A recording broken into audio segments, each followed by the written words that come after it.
might be ran through, but we'll never give up on you. It's the Alec News Network. Ha! It's the Alec News Network.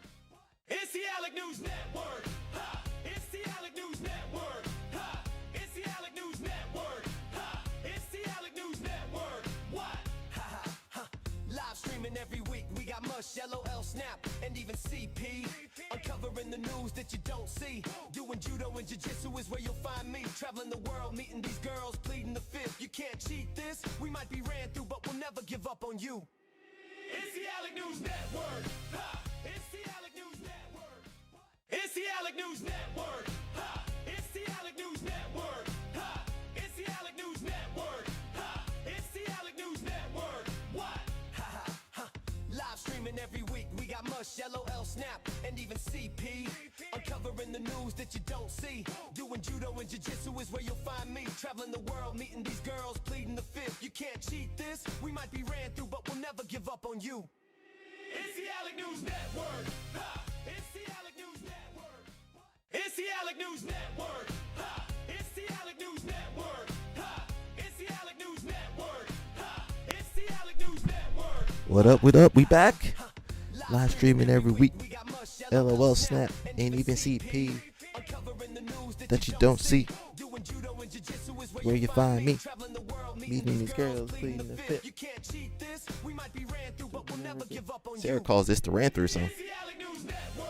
Hey. Who else got their own theme song, man? Who else got their own theme song over here? We are back. What's up? We are back. Tragic news? Well, not so tragic, I guess. He's okay. Spoiler alert. Well, you guys support Gordon Ryan. I blame only you guys. If you bought any of Gordon Ryan's instructionals, I blame you. Blame you guys. We got Tom De Blass. We got wrestling. We missed a lot of wrestling. I couldn't watch no more wrestling this weekend. I was following it, but I couldn't watch it no more. Yeah, women's NCAA. You had PIAA. You had Big Ten. You had Polaris. There was too much to keep up with. He said, woke up today and Gordon is still around. So sad. Well, yeah, we got Gordon. We got a lot of stuff. I mean, that's not even real news. Yeah, he's still around. Is that tragic? Hey, listen, that's the most humble man in jiu-jitsu right there. What's Gordon's? Tom De Blass got the most humble. What is Gordon supposed to be? So we'll get into it, man. Hopefully everybody's doing well. We are still kicking, still live streaming somehow. I don't know how. Still live streaming somehow. Still around. They can't get rid of me just yet. It's tragic. Okay. We're gonna be watching a lot of wrestling today. A little bit of judo, a little bit of jiu-jitsu. So I think we're just gonna jump into it. We even got a little bit of Grippo. Is Grippo back? Grippo is back. Let's watch some Grippo, man. Let's just watch some Grippo to get started. We used to not be able to watch Grippo because we had a demon on our back, but now we don't got the demon no more. Thank you. We're still gonna watch it. Spoiling it ain't gonna stop us. Is he in the comments? Let's check real fast. Oh, Flow Grappling, thank you for this. That was Mr. Josiah. Josiah's still around, bro. Go get some help, Josiah. That's Josiah right there. Thank you for this. Oh, he posted again. The Jiu-Jitsu Prince, Gianni Grippo versus the UK Nightmare, Owen Jones. The best fight I've ever seen. He says, Egan was mocking me in the background. Love it. Was he mocking him? He says, Grippo forever, the Jiu-Jitsu Prince. You need to stop, bro. He says, I took the L and wrote Owen Jones a spoken word poem. Bro, he got the demon over there. If I was Grippo, honestly, I would move to Canada. Turn off my social media and move to Canada. He got that demon on him though. He need the exorcism.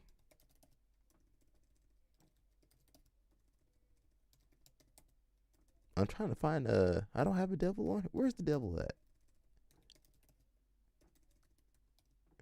I can't find Josiah on here. Wait, maybe I can. Nope. This is the best I can find. I can't find what I'm looking for. Somebody post a demon in the chat room for me. So let's watch this. We can watch this now. We don't have Josiah no more. We can do whatever we want. Let's watch this. Give me a little break. This bout is Greg Creel, and it is brought to you by Warrior Low Sugar, High Protein, ridiculously tasty. Try Warrior Crunch protein bars today. Red and black for Owen Jones, black rash guard for Gianni Grippo. And guys, we know Grippo had a really big weight cut coming into this one.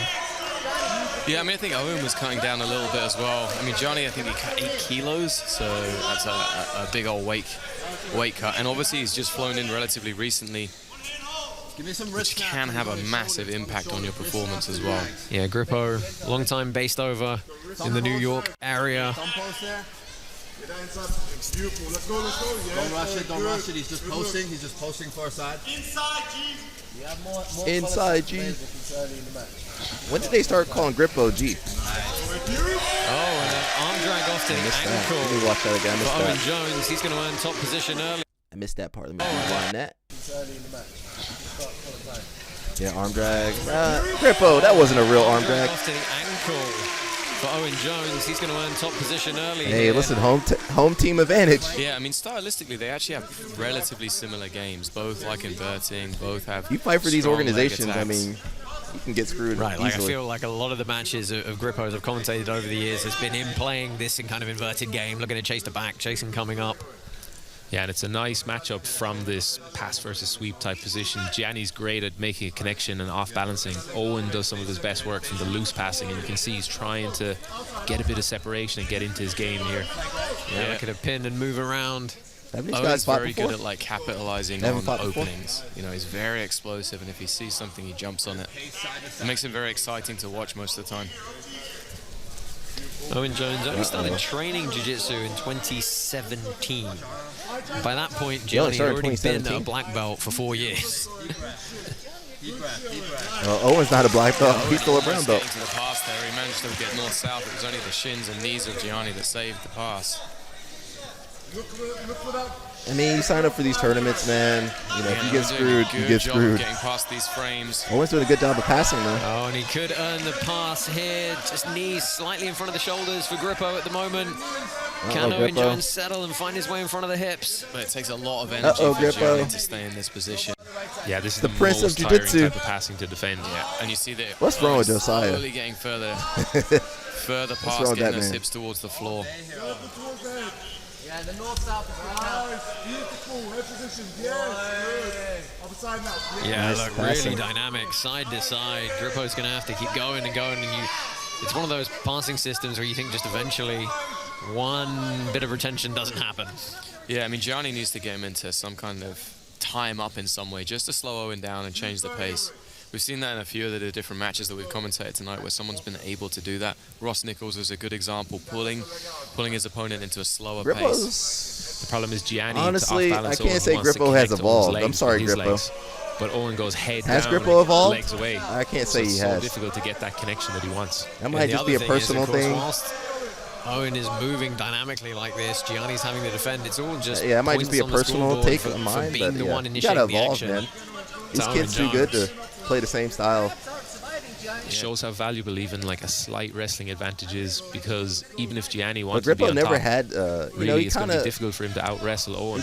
did So always it kind ends of up game the giving him a system. That huge was nice. advantage. He always did Gianni kind of game the almost system, getting but up on top for it's a not really second. working. Oh, Jones trying to sweep These guys, the leg these out. guys are going for stuff nowadays. Grippo bounces over the top. When he posts, you wrist snap. Looks like Owen's got a little bit better, you know, coaching. Sorry, does seem like he's got a little bit better coaching. You know, 3 no-gi world titles for Gianni Grippo Tugs on the head.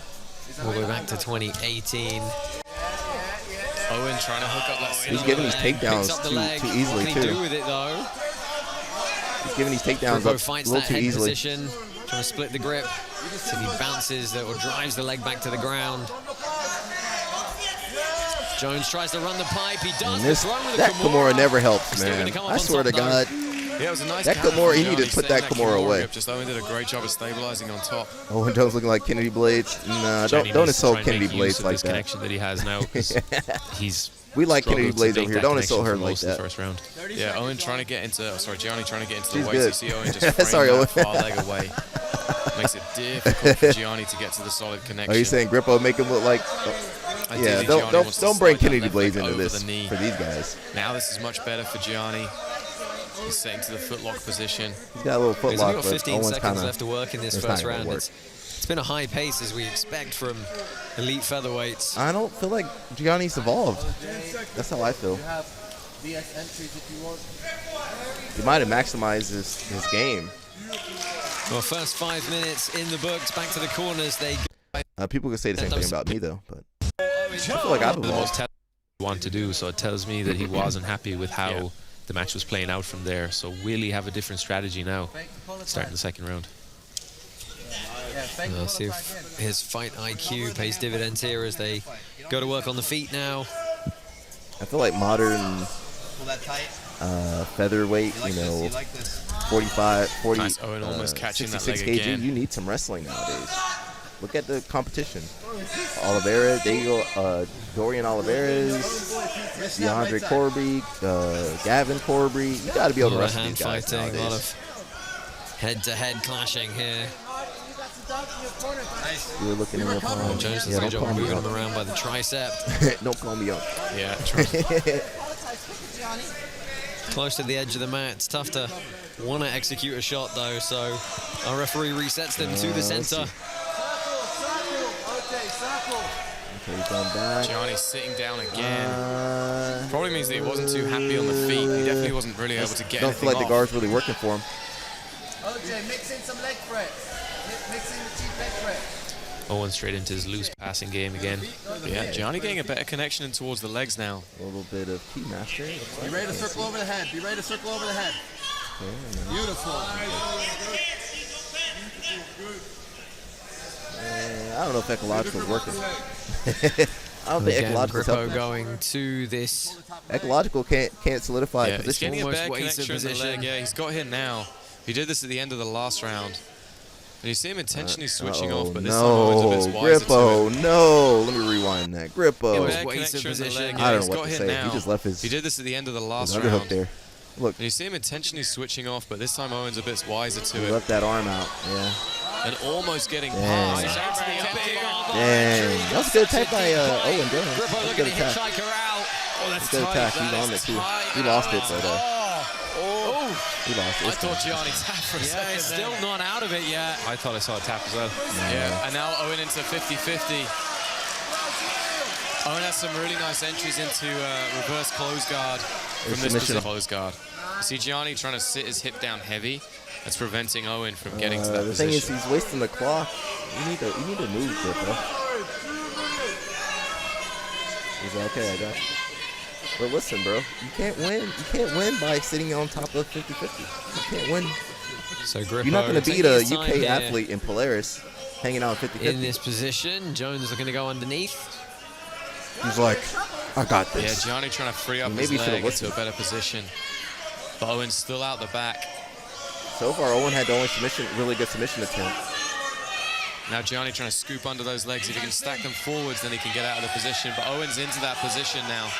You see immediately Gianni Oh, I drop was the hip screaming down at to him. prevent the reverse close guard and pulls Okay, his he's leg out, free. but Yeah, he's going to come back up on top here. again, it just wasted time in that 50-50. Now it's Gianni into the passing. Good to see it, OJ. But Owen's got a very, No one's very got a good guard, too.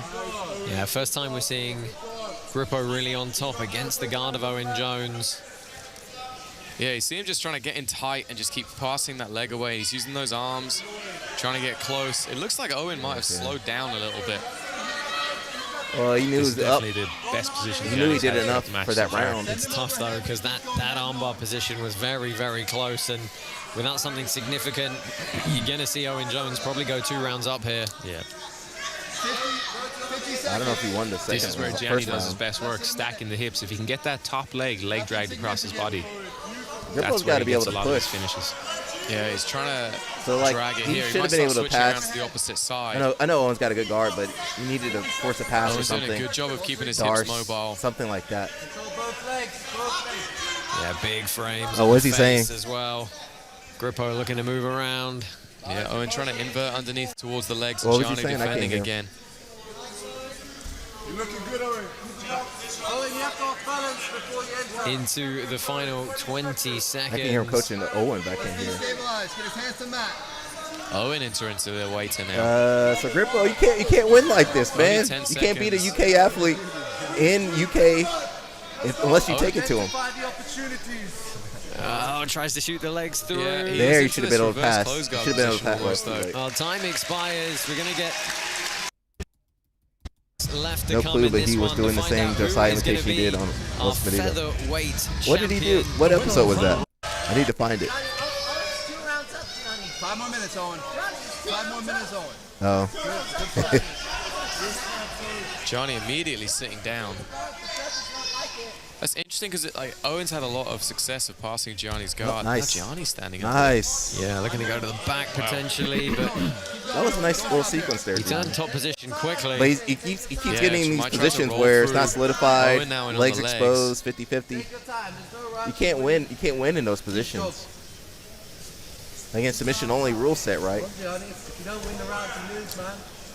Yeah, Gianni doing a good job of kind of smashing his hips down now. Yeah, heavy connection on top. Yeah, Gianni, you're off balance. Owen doing a good job of just. Oh wait, was that him? Yeah, Owen- Was that him? Let me turn that up for you guys.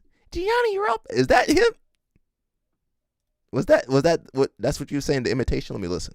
Gianni doing a good job of kind of smashing his hips down now. Yeah, heavy connection on top. You're not going to pass. Yeah, Gianni, you're off balance. Owen doing a good job of just keeping that arm, not allowing Gianni to kind of sprawl that leg out. Turn that elbow. Gianni, his frames are too strong, Gianni. Thank you to our sponsors, Zebra. Zebra, the world's leading training facility outfitters. Seeing off the clock. You got to do more here, Gianni. If Gianni can free his leg here, this is Dang, they got him. it could be one of the best passing positions he's had so far. He's got really good head and arm connection up top. That's the here. closest. Yeah, you can see him really that's the driving closest against that. Almost like Josiah Owen's gonna in get to Grippo. a bicep crush intentionally.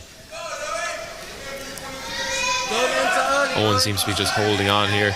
Dang, they got that man trolling him like that. Right knee slightly out. Dang, that's the next Yeah, level of the trolling grip's right there. broken though now. So if Gianni can maintain that pressure a little bit more, you can see him trying to sneak into that head and arm position. They got my man. Psychological warfare over here. Put your left knee on the far side. Well, I might need to relinquishes check that now out. back to some open guard. Grippo looking to pass around. Good, Owen going underneath the legs again. That's Egan. Egan's doing that. Again, he's trying to shoot into the reverse close guard. Got it this time. Yeah, from here he's going to keep hold of those legs. Grippo. He's Whoa, doing that a was good nice job Grippo of except for that exiting part. it, though. Uh-oh. Now, Owen in on the legs. Yeah, Jones with. How do you open that? From How here. do you open that reverse close guard? Did Josiah teach him that? Again, he's trying to shoot. I never thought to open reverse close guard by going inside. Uh-oh. Yo, you got to open. Josiah taught him that. I'm not going to try that. Here we go. Get that hand loose. You got to open that reverse close guard when they put It's the that hand reverse through. close guard. Got it this time. Yeah. Who taught him that? That was. I just learned something new right there. From here he's going to keep hold He put the hands in of there. those legs. Johnny doing a good job of Except for that exiting part. it though, but now Well, Owen in on the legs. Yeah, Jones with a leg entry here again, building base. Grippo To put been weight that on the foot 50-50 is though. Grippo, and he strips the knee clear. Halfway there, Owen. Only about 2.5 minutes left for him to find a submission Owen does look a now. little tired, but he just like I Gianni's did just enough so to win it. experienced dealing with these type of leg entanglements. Yeah, I mean that was a beautiful way just to get out of the reverse close guard. Just stood up, kind of shook him down. Very urgently as well. Yeah, I mean it's a terrible position to get stuck in. Right? The longer you hang don't out there, the pressure in worse right it there. gets. Don't This is a pressure in. great Yeah, position. Don't pressure in there. But Jones manages to keep the frames in. Yeah, I mean this round's all been Gianni though. Might be a little bit too little though. Owen Jones already notching up round 1 and round 2 for the judges. Wow, Grippo's got a not a real Kimura submission, here. though. That's not real. That wasn't real. No, not able to hold it. Stay disciplined, bro. Don't give him anything. You should have stayed home, Don't take any risk, Alex. And Gianni trying to scoop up that head and arm. All right, Owen Jones kind of coasting. L Snap, you hear this, man? They going after Again, Grippo he's by got that making gable grip Josiah around, he's made the connection. references and This is good sounds. for Gianni. He's actually forced the inside position so he can sprawl against it. It's just Owen's knee that's kind of saving him right now. 1 minute 3. 1 minute Yeah, only 90 seconds left. Again, Gianni looking for it. And again, Gianni just like drives that knee across. Good idea, bro. Good idea. And Owen trying to enter into that reverse close guard again. But Gianni doing a great job. Now he actually has the head and arm collected, but only has a little bit of time to work. Well, that's the issue, right? His time is very much against him here as Owen Jones looks to scoop up that far leg now. Very much a good round for Gianni Grippo, but it might not be enough. Yeah, Gianni entering into that head and arm again, or trying to. And this time he almost into a leg drag for a second. Nothing lazy. Good work here, Owen. But this round has all been Gianni right there, so far. right there, Grippo. You just can't quite You gotta figure shoot out at ours, Owen's bro. guard. 40 seconds. 40 seconds. I mean, you got to remember Owen Jones survived against Kainan Duarte in CGI2, right? Took speaks that more about pressure passing Kainan. for an That extended speaks more period of about time. Kainan, not Yeah, This so was he- only 5 minutes, right? Yeah, it was, yeah. He trusts his guard a lot in this round. Yeah. Just didn't mind going to the bottom, knew he's up 2 rounds. All he has to do is retain guard. Well, Grippo trying to get a squeeze on, but again can't quite clear to get to a position where he can really exert the head and arm he's known most for. He's driving over the top now, trying to get to the position. Actually gets out and ends up in mount. Oh, just not quite enough at the end. Gonna go to the judges this. Let me see. L Snap, did you hear them? Yeah, they're imitating Josiah on there. Let's see if we can find it. They're imitating Josiah on there, man. Which one was it? Los Banditos?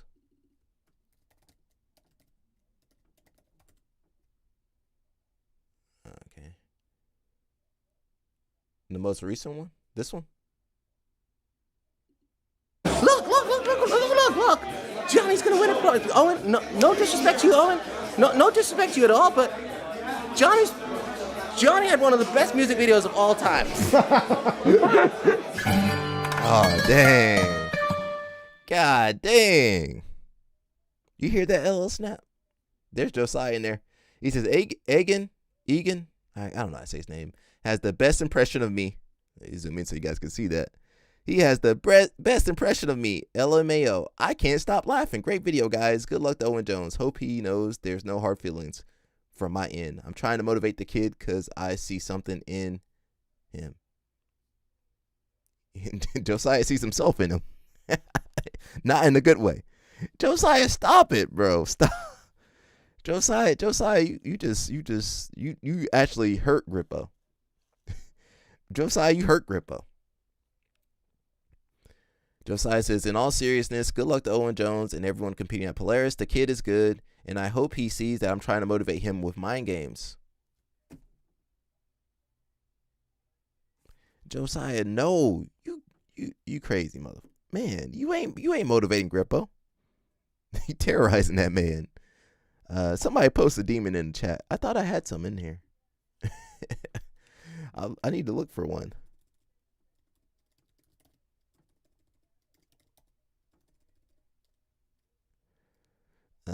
Where's my demon at? This is the only one I can find. This Josiah. I can't find anything else. This man crazy. This is a crazy man. He says, Egan mocking me. I love it. Owen finna tap the Grippo today. He said, win or lose, you're the one on his mind.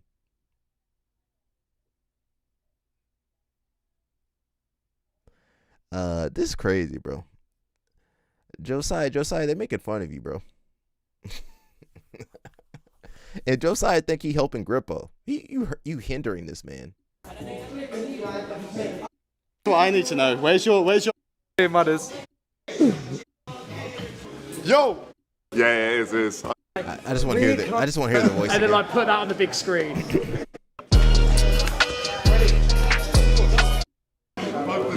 I'm sorry, Johnny. Like that's I just want to hear the voices. obnoxiously early today. No, I just come normal time. Obnoxious. Come, me and you right now. Let's just go live. Let's just go live. Let's just go live. Two brutes, man. The brain cells, the combined brain cells on them right there is equal to one Owen O'Flanagan. Maybe Owen's higher. They didn't hook this man up. Owen, look at the setup, Owen. When you go to arm drag, a lot of the time they're gonna block your hip, right? So bam, like, and I'm still gonna manage to pull him around to my side. Josiah can't give you no technical advice. Double grip, which is really hard. Josiah ain't got no technical Owen, advice to give. I'm sorry, Johnny's gonna get you with this, and he's gonna push his hips across, and he's gonna lift you off the floor, and then you just follow through. The instructions, you like that? You like that, yeah? You like that? You like that? You like that, huh? You like that, huh? Check out the Patreon for more, huh? You just come in arm drag, catch him behind the head and throw him from here. Wallahi, I end it all. Wallahi, I end it all. If I got it standing, like WWE thrown over their head like that, Well, Cabrini at his current age destroy all these men. I'd hang up the cape. There's a few things that I think if it ever happens to me, I'll put the Cabrini's controller retired, down, bro. man. You just disconnect it. Cabrini in his 40s, bro. Cabrini about 46 years old. 46, 47. We waited the whole day here for you yesterday. Now he's going to achieve more than these guys will ever in their entire careers ever achieve, but that goes for most people. Definitely got bullied a lot, man. I'm just waiting for the Grippo, the Josiah, I'm just waiting for the Josiah imitation, if there's any. This is how we watch Jiu-Jitsu in 2026.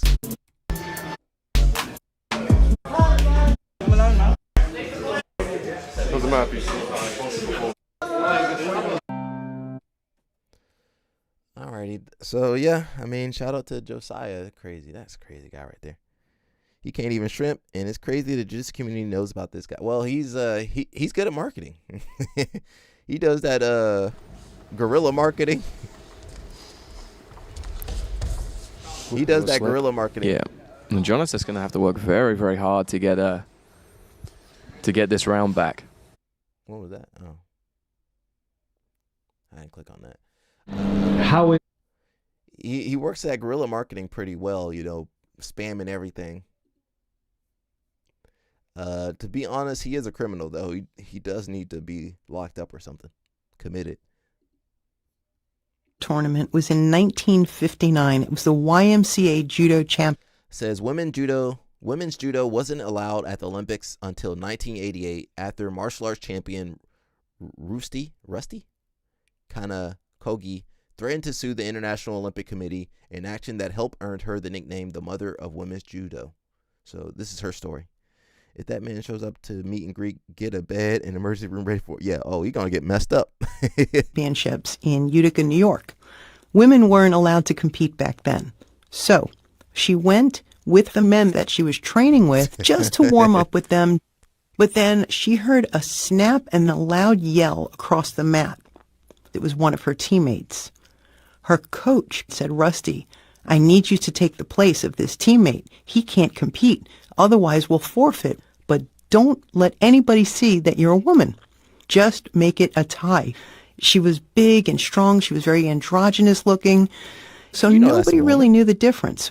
She bows in with her opponent. She throws this big guy and wins her judo match. As she's walking out of the judo venue with her gold medal, the tournament director comes up to her and says, "Are you a girl? I need that medal back. Otherwise, your team will forfeit their first place win." So she decided to take that medal from around her neck. And she told me that she felt that she did everything wrong just for being a woman. But then she also described that she felt this anger that she never felt before. She didn't believe that any woman deserved to have that feeling because they wanted to compete. Her first judo tournament was in 1959. Dang, 1959. Most of us weren't even a thought in 1959. Shout out to her. Got is that Dak Prescott? Where's Dorothy Slippers? He's our football guy. It says NFL star Dak Prescott. I thought his name was. I mess up everybody's name. And his fiance have reportedly called off their wedding after a major standoff over a prenuptial agreement. Well, hey, listen. You had to crash out on him? Uh-oh. You guys be fighting like an old married couple. He's the Black Tony Romo. After securing a historic $240 million contract, Dallas Cowboys quarterback Prescott and his fiancée, Sarah Jane Ramos, were supposed to be celebrating their upcoming April wedding. The rumor is that Dak spent the last few months pushing hard for a rock-solid prenup to protect his new bag. So if you guys understand prenups, you cannot coerce or force or push those prenups. They have to do that. You have to give them time to sign it. So otherwise, they're going to say they signed under duress. So you got to give them 6 months to a year to sign that thing. If you got 240, you need to get out of the Latina game. Oh, well, hey, sounds like he's out of it now. So he was trying to get the prenup signed. You can't force that. Why don't these athletes understand that? They got all this money but don't understand. It must be CTE. It says the underlying tension finally boiled over into a massive screaming match right on a yacht. Well, okay, get off that yacht then. Leading to the entire wedding being permanently shelved. If she really walked away just because he wanted to protect his contract, did Dak actually dodge a massive bullet here? I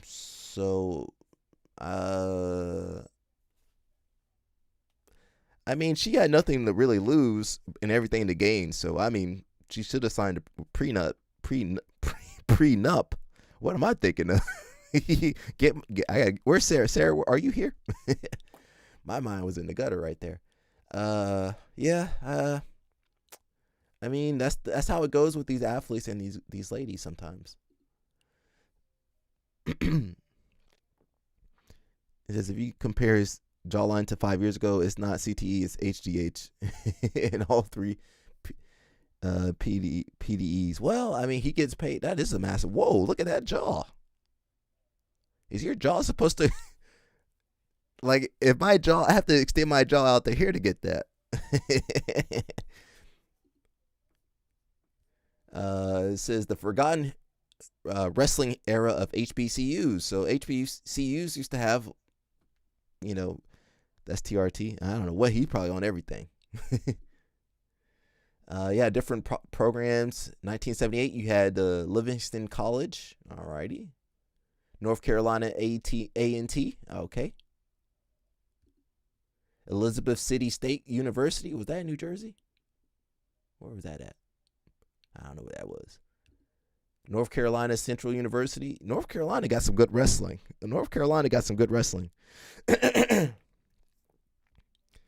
He said, I laughed in their face when I saw the facilities. You probably would have had a couple baby mamas if you went to HBCU. I do like HBCUs though.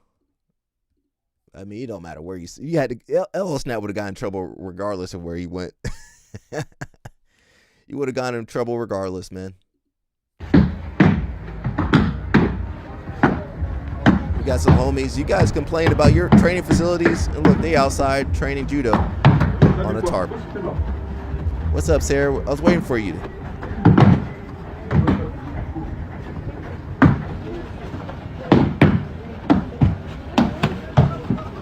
Look, they out there training with whatever they got. You guys. Dorothy Slipper says should have gone to HBCU. Oh, well, it's the right move for some people. LL Snap definitely needed to go somewhere. You got it, that man. We got is that William Tackett training with Mayram.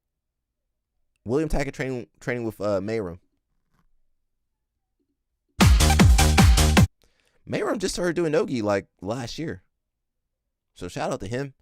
Honestly, he probably need to just stick with the gi, but I mean, the way the sport's going, he might have to do more no gi. Bonnet gang in the building. William Tackett's been pretty chill. I haven't heard too much from him. We got Mr. Trump. Mr. Trump said, I ain't speaking that Spanish. So good that we got to know so many of you. I mean, we're so many. And I'd love to get to your countries at some point. Marco loves going to your countries. He's always at one of these countries. He likes your countries the best, okay? You know, where are you? I'm in Chile. Oh, good. How's Chile doing? Good. He likes it. He feels very comfortable. We all like him, right? It helps. He's got a language. He's got a language advantage over me, because I'm not learning your damn language. I don't have time. I was okay with languages, but I'm not going to spend time learning your language. That much I won't do. Just give me a good interpreter. Interpreter, very important. And I know if somebody's good. I may not speak the language, but I know I had an interpreter recently that wasn't good, talking to a very strong person from a different part of the world. And I could tell, even though I don't speak the language, I could tell the interpreter was in the months ahead. And it's so good that we got to know so many of you. Train gi, bro. Good. When you go, oh, wow.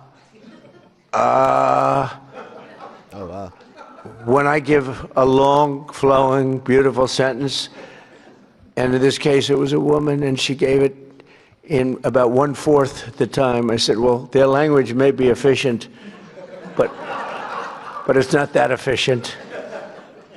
And I could also tell when I have great interpreters. Interpreters was not good. When you... No gi. Sarah, you need to train gi if you want to get your blue belt. ICE responding faster than the police.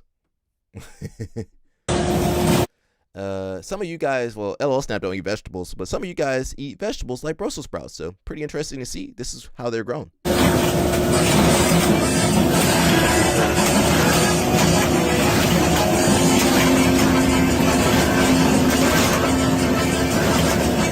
I'll tell you what, if my life depended on it and you had to tell me what a Brussels sprout grew on or where it grew at, I'm dead. First off, it's growing in the middle of a lake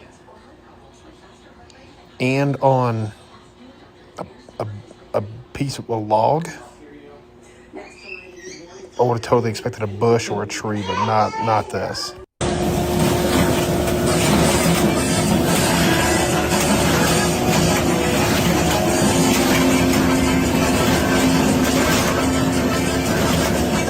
I'll tell you what, if my life depended on it and you had to tell me what a Brussels sprout grew on. We got Mr. Damien. He got married. Did you guys not see Damien get married? This happened 3 weeks ago, but we're behind. I don't think he's playing around. You got a Cuban reporting his homies. You got a Cuban brother reporting his homies over there. He had an MS-13. Okay, he had to go. Okay, that was a good call. 20 grand. Oh shoot. We got Mr. Damien over here. He jumped the broom. I'm not sure what else you guys say. He stepped on the glass. He looking happy though. Look, I think she's a tattoo artist, so shout out to him. Okay, alrighty, shout out to him. This LL Snap. Y'all stop coming to the gym with y'all dick on hard. Y'all nigga be working out in the gym with y'all dick on hard and shit, 100 packs and shit. That's LL Snap right there. Trying to have they pan poking out they dick on hard and shit. Y'all niggas stop walking around with y'all dick on hard. We got children in hood. Y'all stop coming to the gym with y'all dick on hard. That's LL Snap walking into the gym with the honey pack. All right, I think we're getting really specific with the CEO eats burger trend. I'm seeing original Tommy Burger CEO eat the burger, and I'm like, okay, now I ain't seen that outside of LA. And if you haven't had it, I know the chili don't look the most appetizing, but I don't know about that chili burger. It is a solid chili burger, chili cheeseburger, chili cheese fries. That's too much information. I'm seeing Freddy's. Freddy's is a lot of places. It ain't nationwide, but Freddy's is good, so I ain't tripping. I knew when I saw First Watch, I said, okay, now I travel for work. Ain't a whole bunch of first watches in the United States, but they're all good. Now we get into stuff I ain't never seen. P. Terry's? I hadn't heard of P. Terry's. No disrespect to P or to Terry. But I said, okay, now, P. Terry, now, okay, Gold Star? Everybody all eating their right, food. now. Okay, sure. Where's the McDonald's, Taco Wendy's, Bell? Burger King, they everywhere, but Where's sure, the Taco Gold Bell Star. CEO Now, at? just salad, you got to wrap. Where's the Taco All Bell right, and I think we CEO? should wrap this up. Is that him? Yeah, where's Taco Bell CEO? Where's Chick-fil-A CEO? These people don't want to eat their product. Actually, that's rule number one. Ain't that rule number one? Don't use your own product. That's rule number one, actually. That's rule number one for sure. Don't use your own product. One of my favorite quotes of all time is actually from this ballerina. Her name is Misty Copeland. It goes something like, you can start late, look different, be uncertain, and still succeed. That is one quote that I've held on to very closely with my wrestling career because, you know, there's some of you guys here who are like 5 years old, 6 years old. I think that's wonderful. I wish I got to start that early. I didn't. I was 16 when I started. My whole first year of wrestling, it was really hard, and I cried a lot. I actually wanted to quit after the first 2 weeks. My mom didn't let me. I'm glad she didn't. What allowed me to stick with it, the idea of being curious, of learning positions, of not being so concerned with winning matches, and just having fun, learning something new, and applying it right away. I think in a sport that's so brutal like this sometimes, it's easy to get wrapped up in wins and losses. You have a lot more success when you start defining success differently. Okay, I tried this move for the first time and I really like it. I keep getting taken down with it in live, but one day I finally scored with it. One of my favorite quotes of all time. If you guys remember her, she made the U.S. team, the world team last year. Says colored hair isn't for men, and then go to a wrestling meet.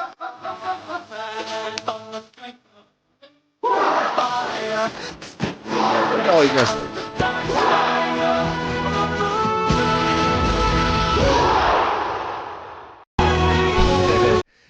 You know, wrestling different nowadays. It says former Michigan football head coach Sharon Moore, I probably messed his name up, felony charges dropped after the judge ruled that his mistress was not a victim of stalking. After evidence was presented in court, he was set up and cops withheld evidence. Okay. You know, I try to tell these guys, where's Sarah at? I try to tell these guys, watch out. They don't listen to me, Sarah.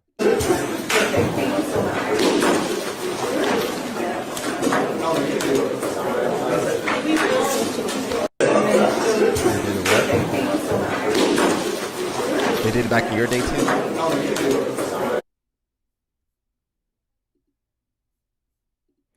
We got the Big Ten individual champions, 125, Luke Leidenhall, 133, Ben Davino, 141, Jesse Mendez, 149, Shane Van Ness, 157, PJ Duke. I'm upset about that one. 165, Mitchell Messenbrink, 174, Levi Haynes. Basically all Penn State took everything. 184, Rocco Welsh, 197, Josh Barr, and Ty Gadelli, and 285. Don't say that about Sarah. Those women ruin it for girls that actually do get stalked. Well, it's hard to stop stalkers. We've seen that personally. It's hard to stop these stalkers out here. They're too I don't know what the word is for them, but they're too crazy. Come on. Who is this white woman? Where the hell she come from and where she been? See, y'all was out here focused on Marilyn Monroe like she was the only one cracking and popping out here on the looks department. But man, That's Tony Baker. You know this who likes woman Tony look Baker like a modern woman right here, man. Where the hell she been? How I ain't know about this woman right here? This is Diana Dawes. Okay, I thought this was AI at first. I was like, nah, man, they playing games out here. They making a modern woman look like she from back in the day. But apparently she was back in the day. Like, hold on. When she turned around, I was like, watch out, man. What we doing out here, shorty? Jessica Rabbit vibes out here, man. Yeah, we'll snap over here. You learn something new every day, Lord Jesus. See, Sarah, I be trying to tell these guys to stop. We are going to talk a little bit about Tom De Blass today.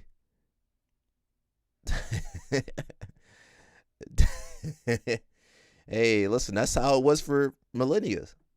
Tom De Blass says, last post about this, to the thousands and thousands of people who messaged me that I will never get a chance to respond to, please know I saw the love and concern. It means more than I can explain. The first thing I did when I got service was contact my family to let them know I was okay. But I also know many of you who I have never met were genuinely worried, and I'm truly sorry you had to experience that. So, hello Snap, he need to be locked up too. Hello Sarah, lock Hello Snap up. So I think Gordon deleted his account, but not his account, but the post. But Gordon made a post saying that, R.I.P. Tom De Blass. And knowing full well that man, nothing happened to that man. He just didn't have no service. He said, the first thing I did when I got service was contact my family and let them know I was okay. He says, please don't believe anything online unless it comes directly from me or Danielle, his girlfriend or someone. I'm very much alive, very grateful for all of you, and healthier than ever. Now let's move on. So, So Gordon Ryan, nothing happens to Gordon Ryan after making that post. I feel like I would have got locked up or something if I made a post like that. They would have locked me up. How dare you say this, Alec? Blah, blah, blah. They would have jumped on me. The 1950s J-Lo? Okay. Now look at that gooning history right there.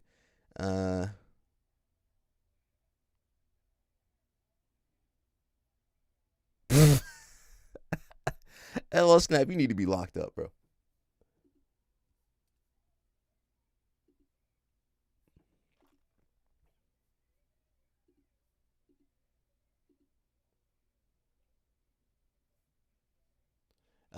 Here's another post. I think this is one before.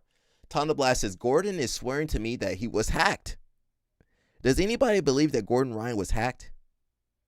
No, I believe he posted that. He was either hacked or simply doesn't get it. It's not 10 years ago. My mom legit thought I was dead. Imagine how she felt. I finally got Wi-Fi and woke up to tens of thousands of DMs. I'm not ignoring your DMs. I'm grateful that you care, but I'm truly sorry if you were upset, truly. So I'm not sure if this was a game or she was freaking out. Well, she saw Gordon Ryan. She's thinking, okay, Gordon knows my husband really well. Okay, maybe he knows something I don't know. So I don't know if this was a joke or what. All I know is that I can't do that kind of thing. I'll get in trouble. There's going to be consequences and repercussions. If I do stuff like that, they'll take my live stream, everything. Now, Gordon can do that stuff. And he can pretend to get hacked up. He says, what do you use, a razor or clippers, because you have a good shave? I got both, but I just used my clippers yesterday. I'm trying to grow my mustache, so I got to keep taking it off. They would lock me up, yeah. Or, they would try to cancel me and, But, man, Gordon can get away with so much. It's not just him, too. Someone says, I think Gordon was hammered. Not cool at all. See, they'll still support him and buy his DVD. They're going to forget about it by tomorrow. Now, say I do something, they're going to remember that forever. And this was before. It says, Tom says, I'm on a flight to Thailand right now. Years ago, Gordon joked that he was going to post that I died. My response to him was the internet would explode. He actually posted it back then, probably close to 10 years ago, and we laughed about it. But this is a completely different world now. That kind of thing can't be posted anymore. I honestly figured he knew that. Why do you think Gordon has any sense? Why do you think this man has any sense? This man's out of touch. I got some memes I was going to drop this weekend, but I gave you guys a break. Thank you, sir. Get distraction from the teen text message. Yeah, that's true. He said he can't, let me stop. He said he can't bomb nobody, so he's going to have to do this. And honestly, it's a bad look, but, He says, when I mess up, I take accountability. Yeah, we should take accountability. Well, they're too big for accountability, man. He says, this is a completely different world now. That kind of thing can't be posted anymore. I honestly figured he knew that. My Wi-Fi wasn't working on the flight. When it finally connected, I woke up to several thousand DMs. The worst ones were from Danielle and my mom. Imagine the fear they felt seeing news articles saying I was dead. My Wikipedia saying I died. People messaging them asking if it was true. I'm super annoyed right now. To everyone who saw that and was worried, I am truly sorry from the bottom of my heart that you had to read something like that. But let me make something very clear. I am not leaving this earth for a long time. Who? Gordon? Well, I mean, he's got money. You guys got them good lawyers, man. So I'm going to call Austin Police Department and complain. Oh, the post over the kids? Okay. Yeah, get them, LL Snap. Yo, they see LL Snap, they be afraid. They see that man over there, they be afraid, man. They see LL Snap walking towards them, they're like, dang, he coming for me. No, Andre. This brings me to another red flag, which is the whole peaked in high school phenomenon. Now, every instructor came up, right? They went through white belt, blue belt, brown belt, purple belt, brown belt, black belt. Okay, so they went through that sequence. And at some point, they were at their fittest, they were at their sharpest, and usually it's around, I don't know, purple belt, brown belt. And then they ossify because, life comes along and the sport keeps changing so rapidly. Okay, now we have 50-50 guard. Oh my God, now I got to learn about 50-50 guard. Now along come leg locks. Oh my God, inversions. Oh, crab right. No, stop. And whatever the latest meta is, it can be really exhausting to keep up with everything. And if something brand new comes along, the Woj lock, say, so it comes along, hasn't been taught or disseminated publicly, then when the instructor is trying to learn it, he's at the same level as his students. Everybody's a white belt at this technique that they've never done until they've done it a few times. So many instructors try to insulate themselves from this by saying, no, I practice the real jiu-jitsu. The real jiu-jitsu like from the 2010s, Sounds like from the Gracies to the me. 1990s, from the 1980s, from the 1970s, or the cases of classical jiu-jitsu from the, 1340s, from some warrior clan in Japan. I'm not saying that every instructor needs to be an expert on every new meta, but if the only, quote, real jiu-jitsu is stuff that he was doing when he was at his peak, that's a problem. The sport is evolving. And with competition and the internet, new things come and go. And you should at least be trying to keep up with, have some vague awareness of this. And again, I have way more respect for somebody who says, man, I don't know, this trend lock, I don't use it. It looks like it might be useful. Why don't you play with it and get back to me? That's the best kind of instructor, as opposed to, nope, leg locks are bullshit. For whatever magic time it was, we practice the real jiu-jitsu from that magic time in the past. And right now, we're trying to make jiu-jitsu great again by going back to this imaginary past. This brings me to another red flag.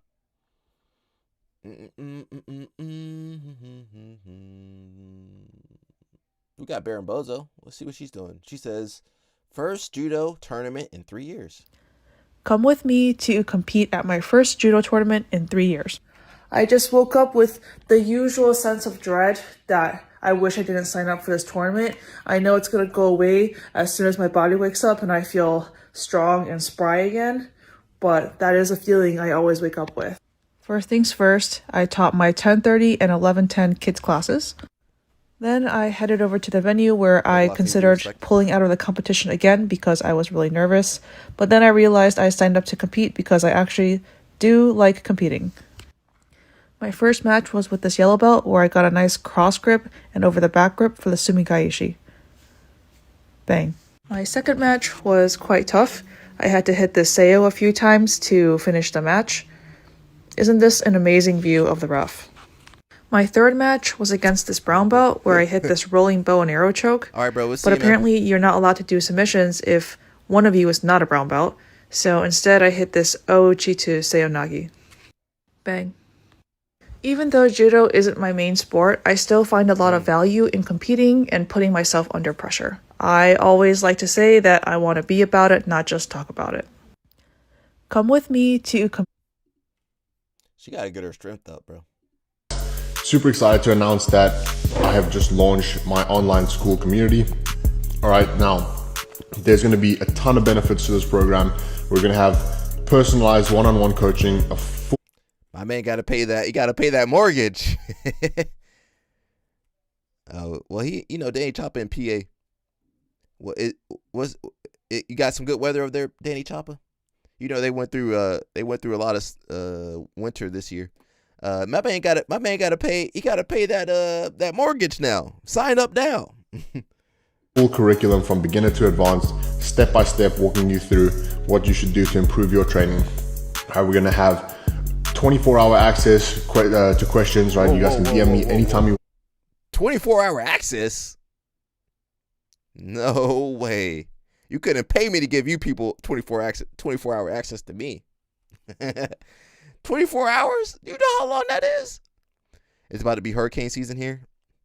Oh, snap. Oh no. Want 4 times video breakdowns every month, right? Whether that's training videos, competition footage, send that through to me. We'll break it down for you guys. It's for 5 years. As well as one 20-minute video call, a personal call with me every month to check in on how's your training going, right? What do you feel you could improve on, right? And how we can structure your training for best possible results. Right now, I have ordered my mats. The mats are still on their way. They're probably only going to be arriving in the next couple of weeks. So I'm only opening it up for 15 spots for now, all right, at a discounted price. It's going to be $150 for the first 15 people. Then the price is going up, all right? Until the mats arrive, those 15 people are going to get unlimited video breakdown access, right? So you guys can send me in as many videos as you want to break down, whether it's competition or training footage, right, until I get the full curriculum up and running and we can start. Is this his mortgage right here? All right, so for a limited time, 15 spots only. All right, make sure you guys head over to the link in my bio and you sign up, and make sure you guys send me those videos. We can start breaking down and improving your game. See you guys there. That's his mortgage? What's up, guys? Super excited to announce. But in Australian currency. Well, he's from South Africa, but Belay, he says, where's the pizza at? It says, trying to walk with the judoka. I think I'm falling in love. She said, what you know about love? Tell you everything. I got what you need. That's how much be walking with his girls. he be tripping them. My man said he need $22.50 for the month. It might be worth it. I don't know. Maybe. I don't know. Why doesn't he just open up a school like everybody else? How many schools are there in Austin? Probably about 2,500 based off the look of the staircase. Oh, okay. So it's not that then. I'm saying it's not the 22.50 rand. What happened? Did the Moneyberg money dry up or something? 5. Belay said he'll do $5. That's it. That's as high as he's going to go. 10-hour DVD to learn jiu-jitsu, and let me explain why. The best way to learn jiu-jitsu is to go by Occam's razor. The simplest answer is always the best. If you need 10, you can't always use that Occam's razor. I believe it was a economic.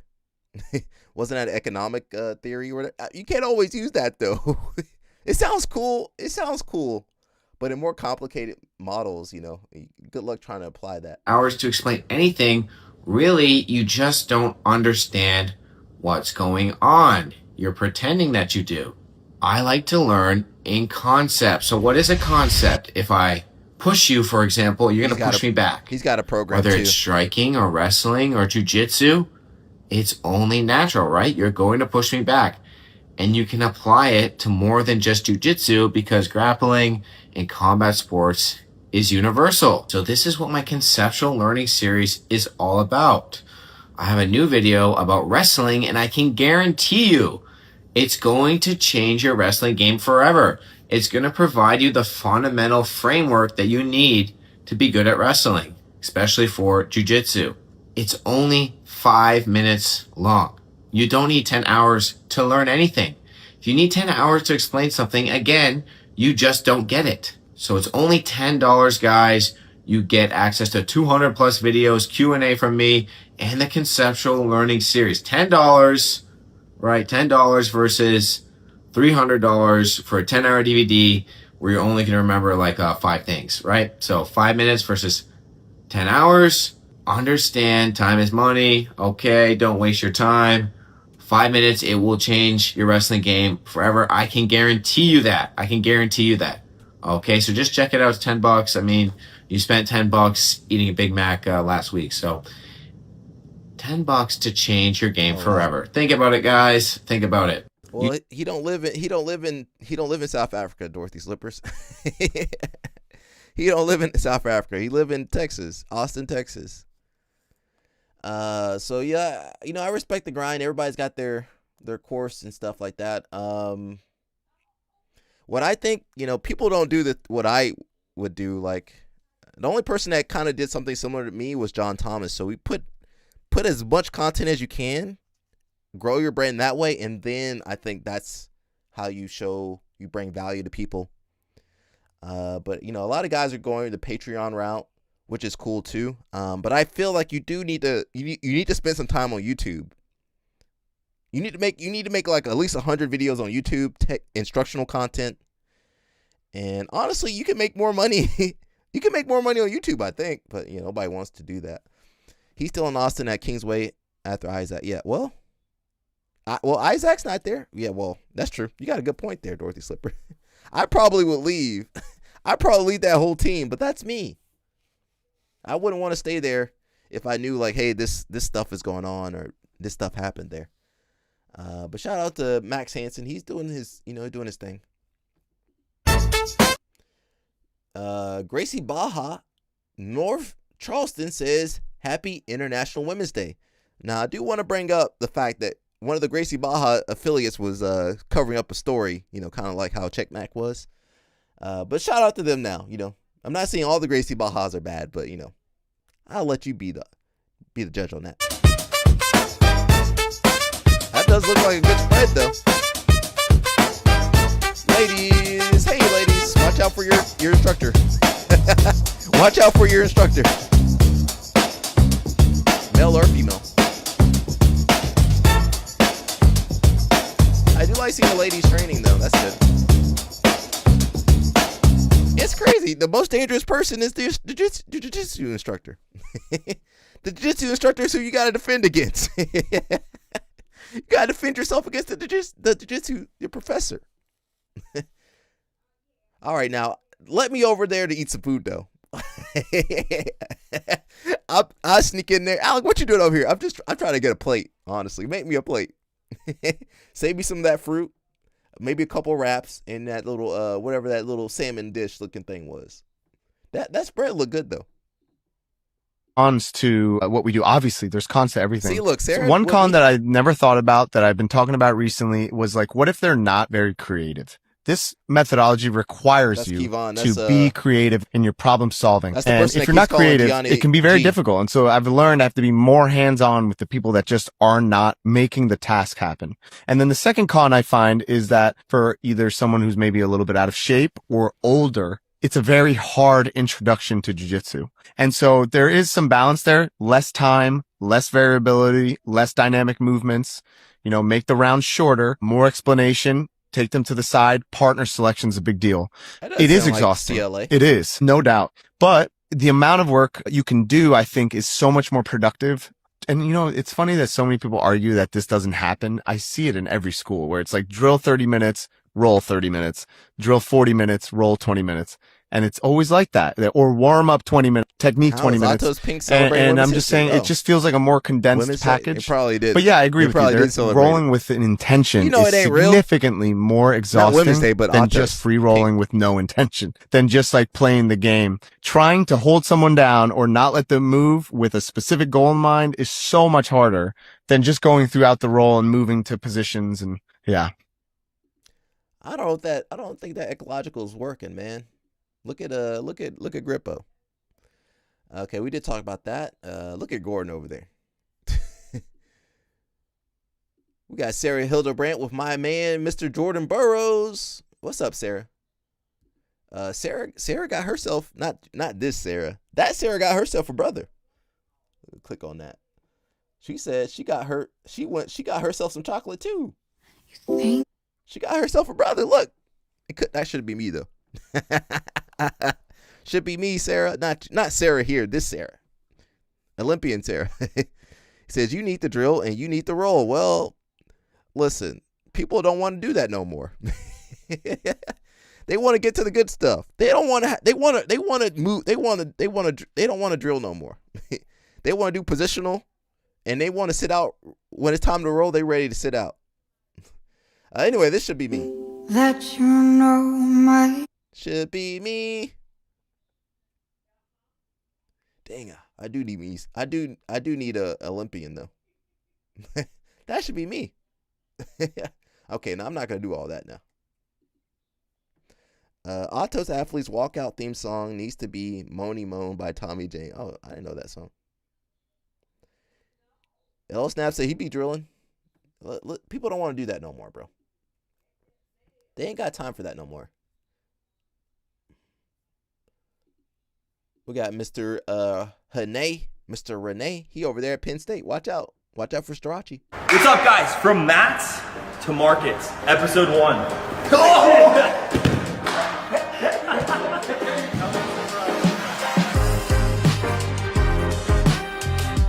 What's up, guys? We're here from Matt to Market. I'm here with Anthony Cassar, Santiago Martinez. And guys, today we're talking about wrestling, we're talking about real estate, we're talking about jiu-jitsu. So yeah, we're gonna get right into it. Oh, you got a new podcast? Guys, can intro yourselves. Yeah, Santiago Martinez, D1 wrestler, wrestled at Lehigh. What is it, like real estate investment portfolio in the Lehigh Valley. We flip a shit ton of properties and Lehigh, bro. Just out here grinding. Let's go. Matt to Market, dope name. All these guys wrestle. Anthony Cassar, real estate. NCAA champion, turn cage fighter, turn real estate investor. And it's so crazy, right? I just think like just beautiful stories that pull people together. And just like, I mean, if it wasn't for the map, we wouldn't be here. Seriously, right? Yeah. And if it wasn't for key relationships in our lives, I was just okay. So we got a little pipeline from wrestling right to real estate. Got some news on Giorgio. Я до последнего, честно говоря, думал, что я смогу организовать с Пулосом схватку. Мое последнее предложение ему было $2,6 миллиона за 7 схваток. То есть я думаю, что это был самый большой в целом в истории борьбы контракт какой-то. И он, видимо, не поверил, что мы реально можем заплатить эти деньги. Он мне, грубо говоря, так и сказал, что я не верю, что вы мне столько дадите и так далее. Это суммы большие. И просто выложил анонс с Рафом Лигой. Ну, справедливости ради, эта схватка у них зародилась, как бы это противостояние. Да, мы хотели на волне хайпа побыстрее ее сделать, но не прям обидно. И мы начали в ускоренном формате искать новую замену ему. И я обзвонил, наверное, весь ростер UFC. Дело в том, что сейчас, в данный момент, у UFC после нашего турнира в Армении чуть поменялась политика, и они теперь не всем, действующим бойцам между собой разрешают выступать на хайп-файтинге. Okay, so they were going to give him some money. I wonder how much they're going to give Giorgio to do this, because they're going to have another match at RAF. I wonder how much they were going to give Definitely Giorgio. Had some discussion about... Talking about Atos, Polaris said that Sarah Gaval could not mention Atos. Nothing about Atos could be mentioned, and nothing, her parents couldn't be there either. My question is, if she represents Atos, was it in the best faith to even have her at the tournament?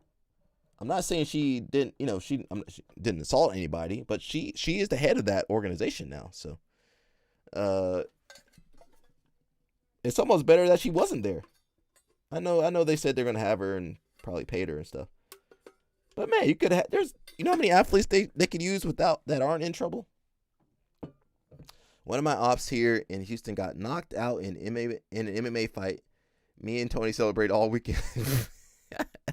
God dang. Definitely had some discussion about whether to keep Sarah on the card in light of everything that was going on. We shouldn't really punish the daughter for the sins of the father. We did put some stipulations down. We are not going to mention play it twice. Atos, and we also did not want Andre or Angelica.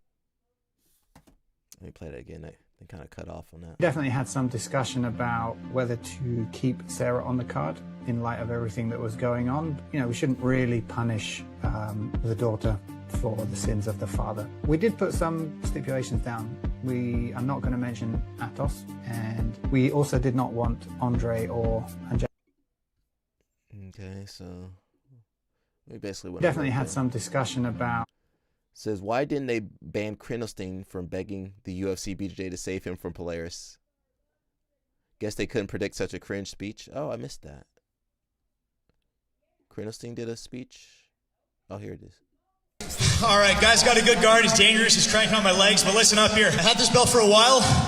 And UFC BJJ, I want that fucking belt. I want that Octobull. I want to be in there. Come on, I know you guys want to see me in there. Make some noise. Let's go, let's go. UFC BJJ, hit me up. I'm coming for that belt. Wait. All right, guy's got a good guard. He's dangerous. He's cranking on my legs. But listen up here. I had this belt for a while.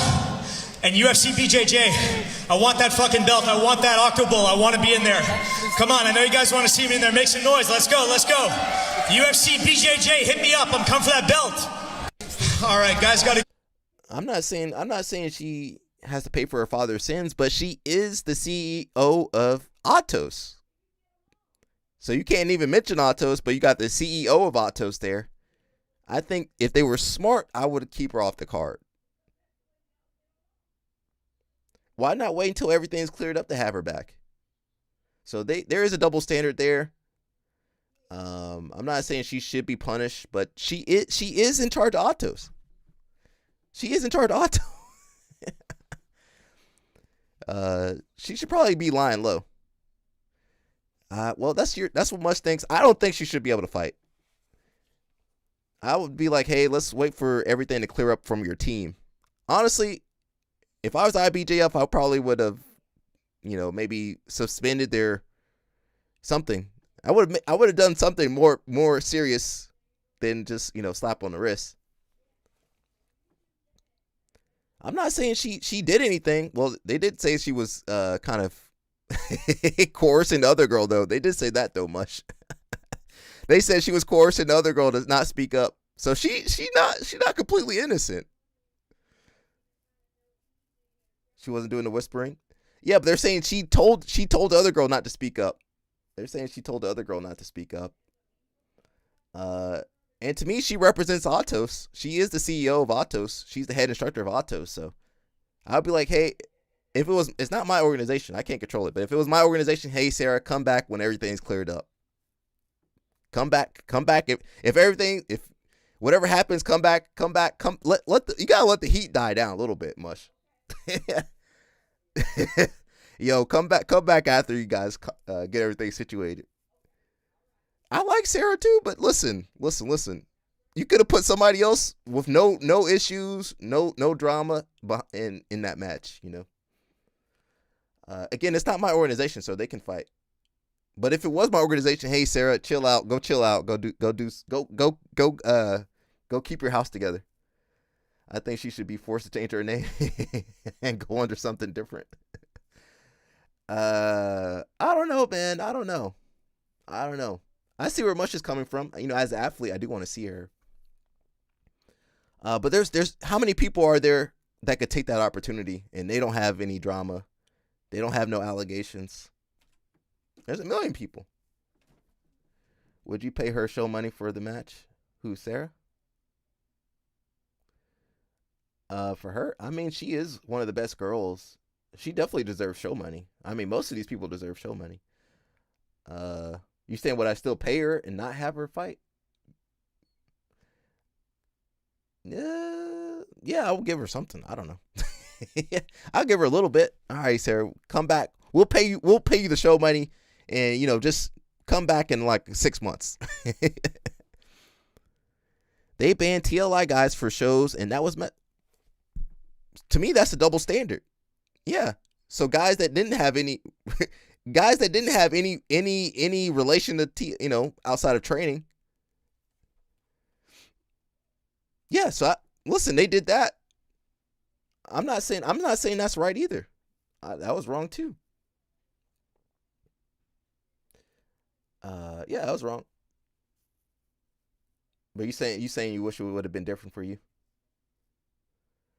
My only issue, Mush, is that she was involved in kind of allegedly involved. She was allegedly involved in trying to cover it up, Mush.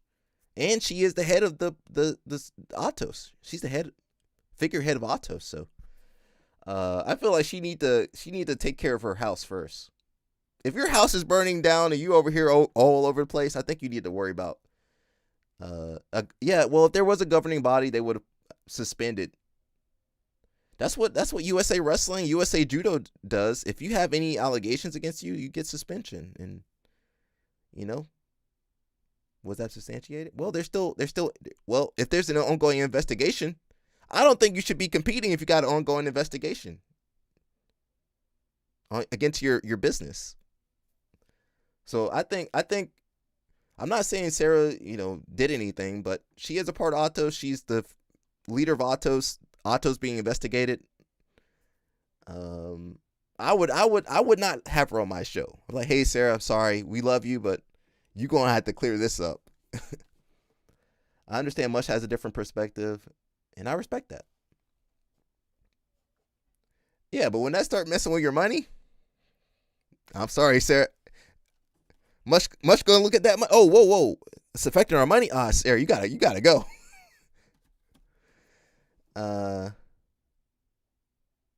Yeah, they said she was trying to cover it up and telling the girl not to say anything. I get it. That's her dad. I get it. That's her dad. Yeah. Hey, listen, I'm like, hey, you guys figure that out before you get on the show. Bring her on the show. her dad, it's going to be her dad in a wig. It's going to be Andre Galvao in a wig. What were we talking about? Ethan Krenelstein? Let me talk about Ethan real fast. Got distracted. I don't think Ethan should be using that platform of Polaris after he just wanted to talk about going to another organization that is exclusive. But there's no loyalty in this game, so yeah, there ain't no loyalty. He says, "My boy ready to sell his soul to Dana White. He want that money, man. He saw that. He saw what that was. I believe the girl said. Did she say she was covering up? I could be wrong. Who said she covered it up? Well, they're still investigating it, Mush. Can we wait for the investigation? There is a lot of hearsay. But as far as I know, there is an investigation.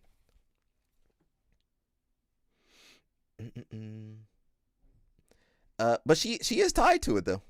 If the alleged victim said it's different, I would have to go back. There's too much information to go back and see. But she is the CEO of Atos now, so she isn't regardless of what we say, she is a part of Atos. She's leading Atos. What Helena signed today? she be signing stuff.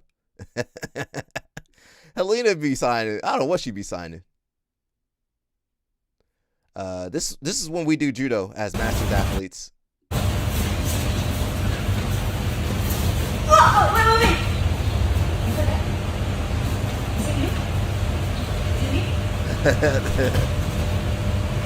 Okay. Yeah. I guess we're okay.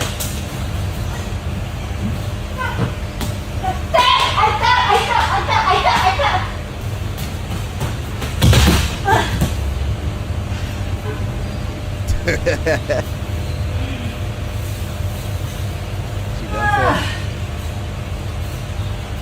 That's why you need the crash pads.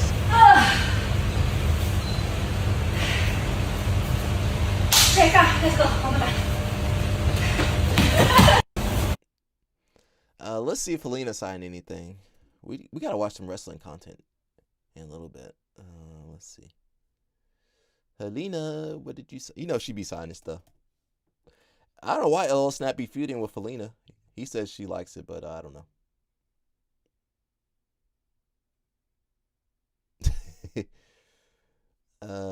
What did she sign today? She ain't signed nothing today?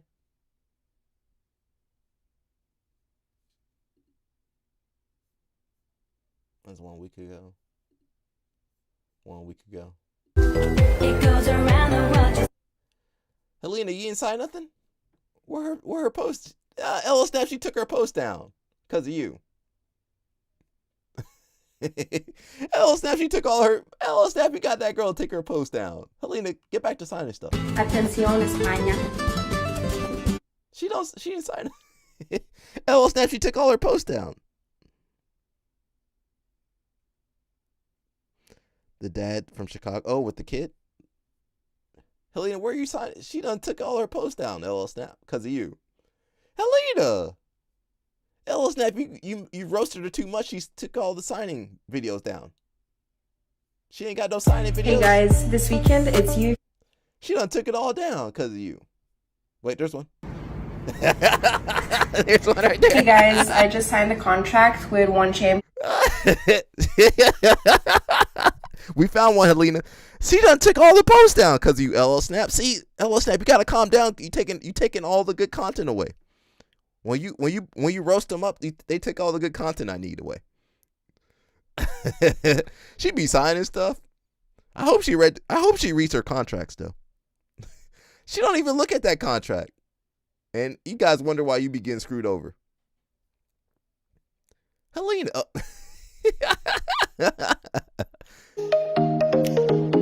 Hey guys. She be signing. Helena, we found them. Don't take these down, Helena. She took down the most recent ones though, because she signed something that didn't need to be signed. What kind of signature is that? I don't know. That's that John Hancock right there. Helena, you done took all your posts down, Helena. Keep doing it, Helena. Don't let LL Snap stop you. Don't let LL Snap stop you. She's Danaher's daughter. See, look. They built the same. I love you. Stop. Sorry, Helena. Helena, your mom got some explaining to do. Danaher, daughter. They even walk the same. Helena, you got the same walk as Danaher. Wait a second. What's going on over there? She took down all the most recent ones, though. Get back to signing stuff, Helena.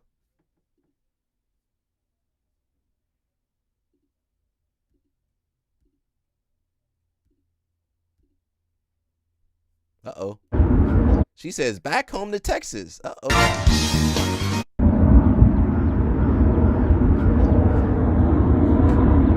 Is that LL Snap's farm? That looks like LL Snap's farm.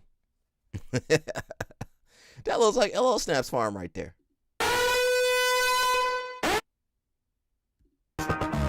I like the woman.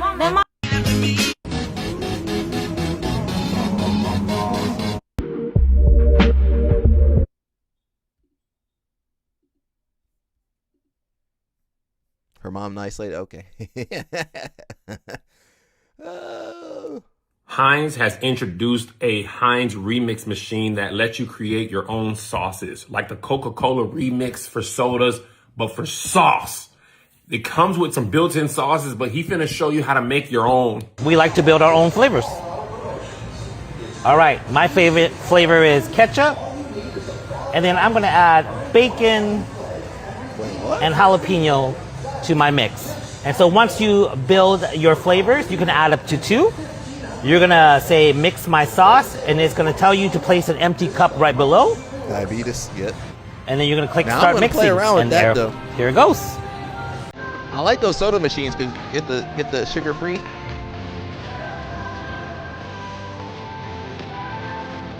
Where's the bacon flavor coming from? Oh, it mixes it too. Whoa, whoa, whoa. Whoa. It's going through its final mixing, and it's almost done. And it's complete. I'm gonna try that much. Enjoy your sauce with your favorite fries from the deli. This is the most important thing in technology since the invention of the wheel, the internet, Google, Allen Iverson. Do you understand how much I love sauce? And this is real. I know you think this might be AI. It's Allen Iverson. It's nuts. At the Muckleshoot Casino, I checked the news in Seattle news. Cairo 7 said this is really real. Next time I go to Washington, I got to try this. I'm like Ryan Coogler. I usually mix sauce, but I got involved with that. You need some sauce. You need to expand your palate, This is a real deal, guys. Do you understand? The world is changing. This is what we need. Oh, I'm so excited. If this goes nationwide, I want one at my house. And I can mix sauces, but I want to press buttons and watch it be mixed for myself. It's like a special treat. Heinz has introduced... Nah, you need some sauce, bro. We got Mr. Homie. What you doing over there, homie? Seems like this stuff is meant to kill us. Well, yeah, it is. It's gonna kill us. something gonna get us. Nuclear bomb, diabetes, something, cancer, something gonna get us. What the homie doing over here? What the homie doing? He says, "Happy International Women's Day." All right, now we you know, we like our ladies over here, but we ain't putting no dresses on. All right, shout out to the homie over there, man.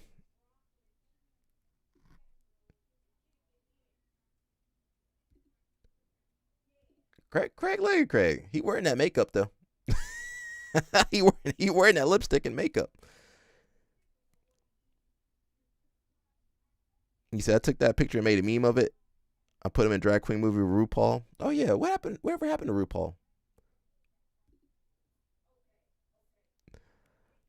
Retired life is messing with Craig.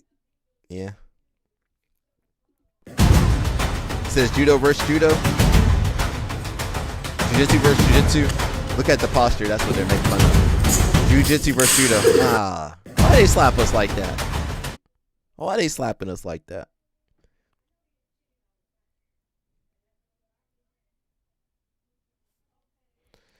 Yeah. We got man. Who is this girl? Yui Sakamoto of McKendree wins 117-pound title. These Japanese people take it over, bro. I mean, I get what he's trying to do. Every time somebody else forgets about you, he just does something else crazy like this. I mean, that is one way of marketing. There's different styles of marketing. You know, you can do the guerrilla marketing, which is what Josiah does. He spams everywhere. Yeah, Japan is taking over wrestling, and they already got judo. Mush gonna have him. He's gonna have himself a Japanese baby mama. I'm calling it. It says the only HBCU swim and dive D1 program just won a dual NEC championship. Howard University. Ain't that where Mush ain't? Mush is over there.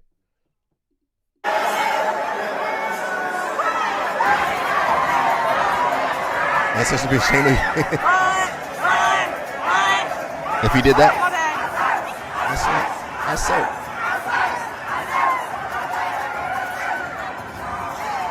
Yo, shout out to Howard. LO Snap could have been over there, but he said he didn't want to go to HBCU.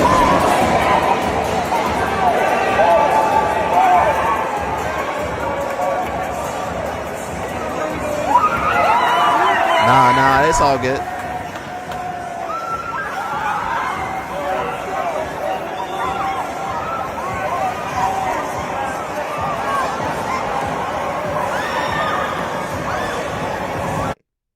Nah, you can't go over there. I'll go over there for you. All right, look at that melanated girls over there. See, Sarah? Look, Sarah. Where's Sarah at? What school did you go to, bro? What school did you go over to, man? Well, they don't have the same funding, so. Most dorms got mold. Most schools ain't got good facilities. Football's easy. Basketball's easy. Baseball's easy. Wrestling is not easy. So I didn't realize this, but this is the first ever. He's gonna say it. Four-time NCAA champion. The first ever four-time in the history of wrestling. I had won most outstanding wrestler a lot in my life, but that was the one that should have been more recognized than anything else. You know, me going for my fourth one and winning it, because nobody else had ever done it before. You know, how would they feel if one of their kids had won it in the fashion that I won it and didn't get the MVP? Because I dominated my match more than anybody else in the whole tournament. I didn't disrespect nobody, you know, and they took that from me. At that time, I didn't think about it, but as times went on, I knew what it was all about. I ain't gonna lie and say I didn't. No, it was some racist. But you know, when you've been bullshit half your life and just accept it, it is what it is, nothing you can do about it. You move on. I get more out of it now when the kids I'm training become state champions. Like my son, you know, he became a 4-time finalist. He took second twice and won it twice here in Indiana. I'm proud of what I've done, you know what I'm saying? Because I know where I come from, you know, and where I started at. I didn't know nothing about wrestling. I never heard Flow Wrestling talk about this, man. It says Wright didn't think about it at the time, how odd it was that not one reporter came up to interview him after he had accomplished something that had never been done in the 81-year history of the NCAA. Through the years, old teammates and friends have reached out to Wright, still furious that he didn't get the Outstanding Wrestler Award in 1987. Wright always responded, yeah, but what can we do about it? Unbeknownst to Wright, a few of his college teammates got together last year and wrote an email to SIUE, Chancellor Dr. James T. Minor, pleading for justice for Wright, asking Minor to do something to give Wright the recognition he deserves. So, yeah. That's true. Well, that's why we work with different programs, you know. That's why we work with the master's program. That's why I'm working with Color Outside. We have to support these programs. Nobody else is going to do it. Carlton Hasselrig, who is that? But let me give this guy flowers, man, because I didn't know about this guy, Mr. Wright, and Flow Wrestling. Flow Wrestling never talked about this man. They'll talk about Cael Sanderson all day. They'll talk about Cael Sanderson and what's my other man? Kyle Dake. They'll talk about Kyle Dake, Cael Sanderson, all these 4-time NCAA champions. They never mentioned the first one. They haven't mentioned the first guy. Let me see if I can find this guy. Let me take a little break. We're gonna go over here. Let me see what Fionn doing. I'm gonna see who Mush sent me. It says Fionn Davies Road to the UFC BJJ. What am I subscribing to? I'm subscribing to Arma. Look, you can see I'm not subscribed to UFC BJJ. I will subscribe to Stuart Cooper though. London different to New York. Oh, it just went more calm and normal. New York's really odd. Just environment-wise. It's quiet. See, quiet. Can you hear any screaming? No. That sounds different.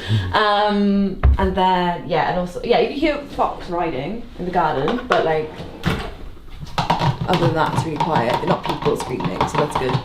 And then A fox riding. Like shagging. It's mating season, so it's quite loud.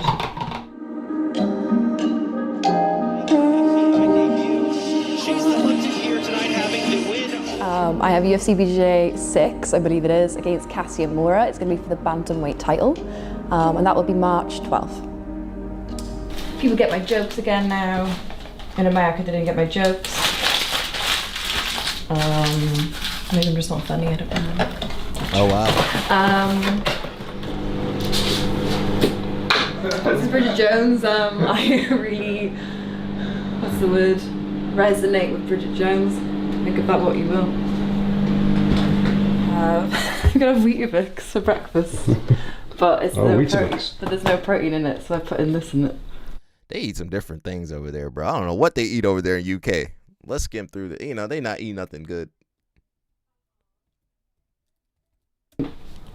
Delicious. What the heck is that? Oh, we keep going. Delicious. At least she's waiting for food. Out of Bastos, Brazilian Jiu-Jitsu, Midland, Texas. This might be a tough match, man. I don't know. I'm torn.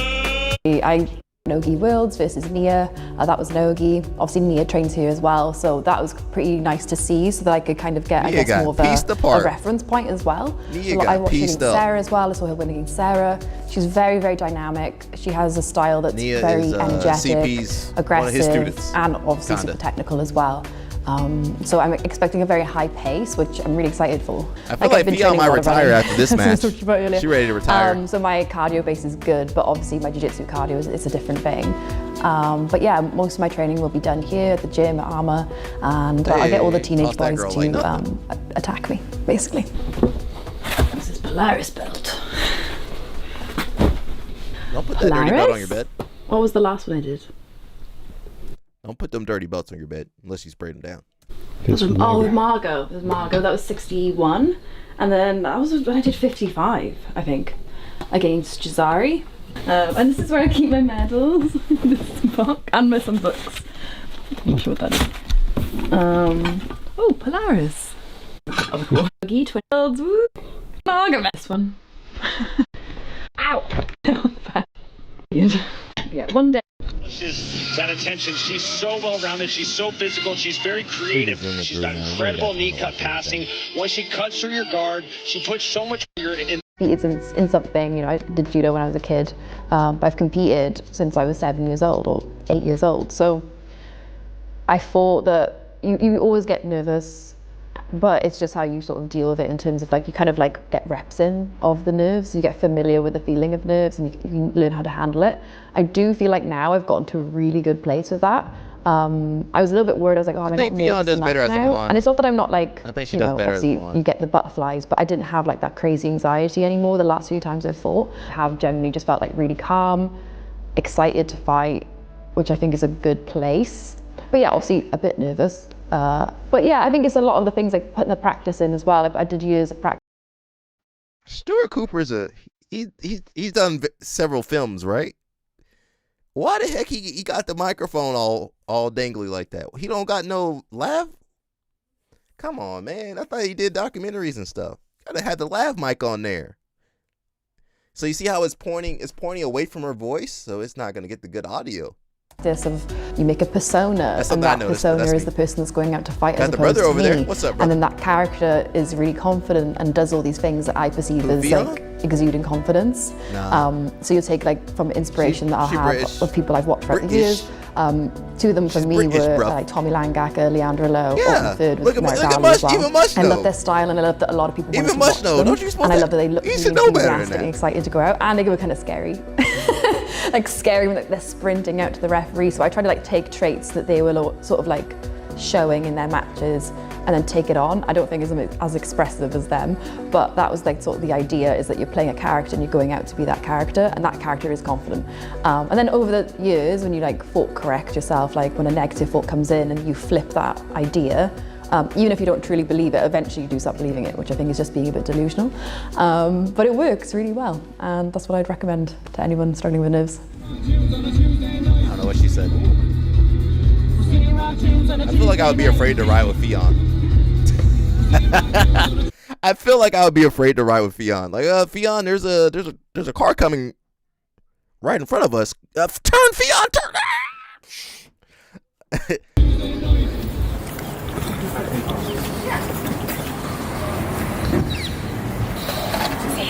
We gotta go visit Arma though. Just for the grappling mush. He makes the best coffee in Clapham. You don't make me talk. That's actually a smart idea, because you know the coffee shop will be open all day, and then you have people come in for jiu-jitsu and whatever else. But if you flip it this way, it looks like something you'll see in the sauna sometimes. It's been such a, I don't know, it's been pretty crazy how much has grown in like the last few months and the place we're at, and like literally every day I'm so excited to come in and teach. I love teaching. I love the environment that's been created with myself and the other coaches as well. I think it really has like spread through to the type of members we've attracted as well. I know that as the gym grows, things change of course, but I really think we're in like a little golden era right now. But everything's kind of coming together. There's more people coming all the time, especially as like the weather starts to improve. I think more people want to come into the gym. But yeah, it's been really brilliant, and like I'd really love to get a comp team together and stuff like that, to go on trips and do those kind of things. But yeah, like I love it and I love teaching, and I feel like all the members make it such a special place. Like this really lovely group we've got going as well. And I think that's a testament to the other coaches and how they hold themselves and how they teach. It's one of the only gyms with the female yeah, just the environment. I feel like everyone's really friendly. I mean, and obviously I think Otto's had a female staff, but we saw how that coaches who are in their roles as well, but then we also have ALJ's got the extensive female staff. We've got managers, all those people make it what it is as well. And then there's not just like that hierarchy of all the coaches are up here. It's like you go to other people if you have any issues as well. So there's like lots of avenues that can make everyone feel a bit more comfortable. Yeah. All right, that was nice. We got a little bit of flow wrestling too. All right, fight fan. Actually, let's listen to Uncle Chael for a second.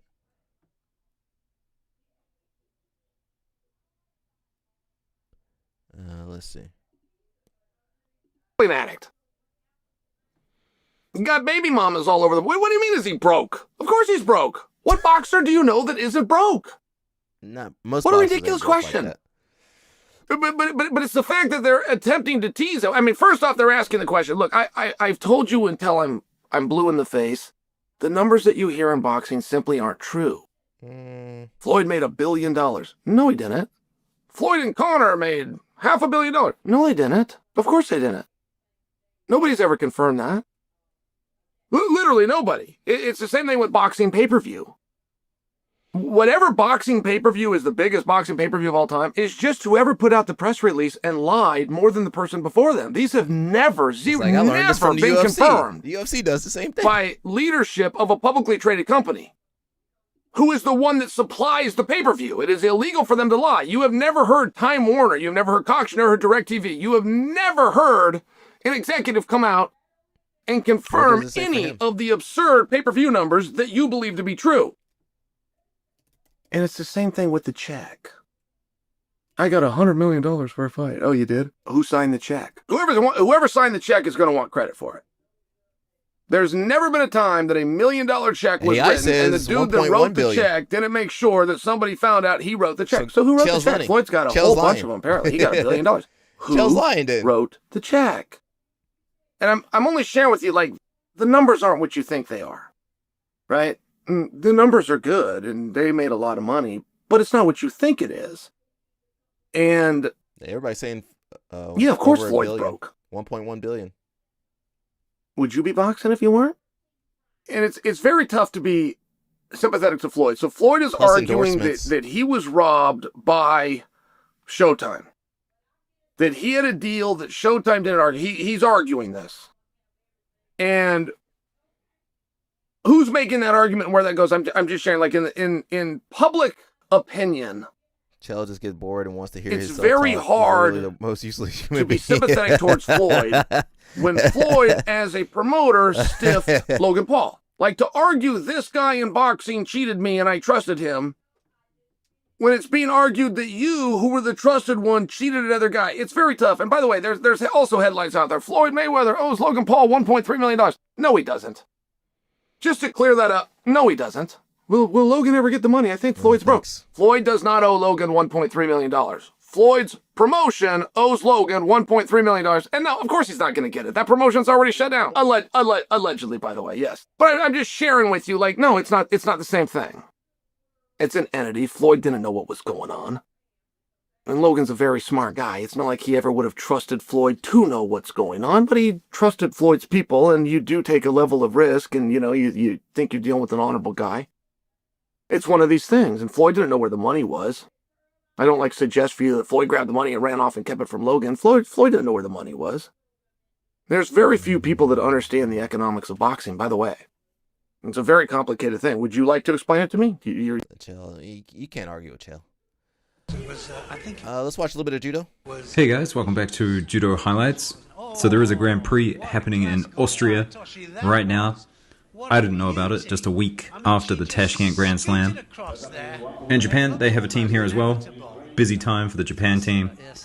And on this day, in the women's division, they took all 3 gold medals. And they went to Kondo, Oi, and Takano. Now this pin here, I just want to show this again because it featured a bit in Tashkent. And I do remember a little while ago the IGF said this was not Osaikomi.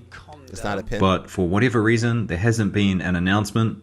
It now is, but I feel like the athletes know about it because a lot of them have started doing it again. Jumping on that Turca Plata.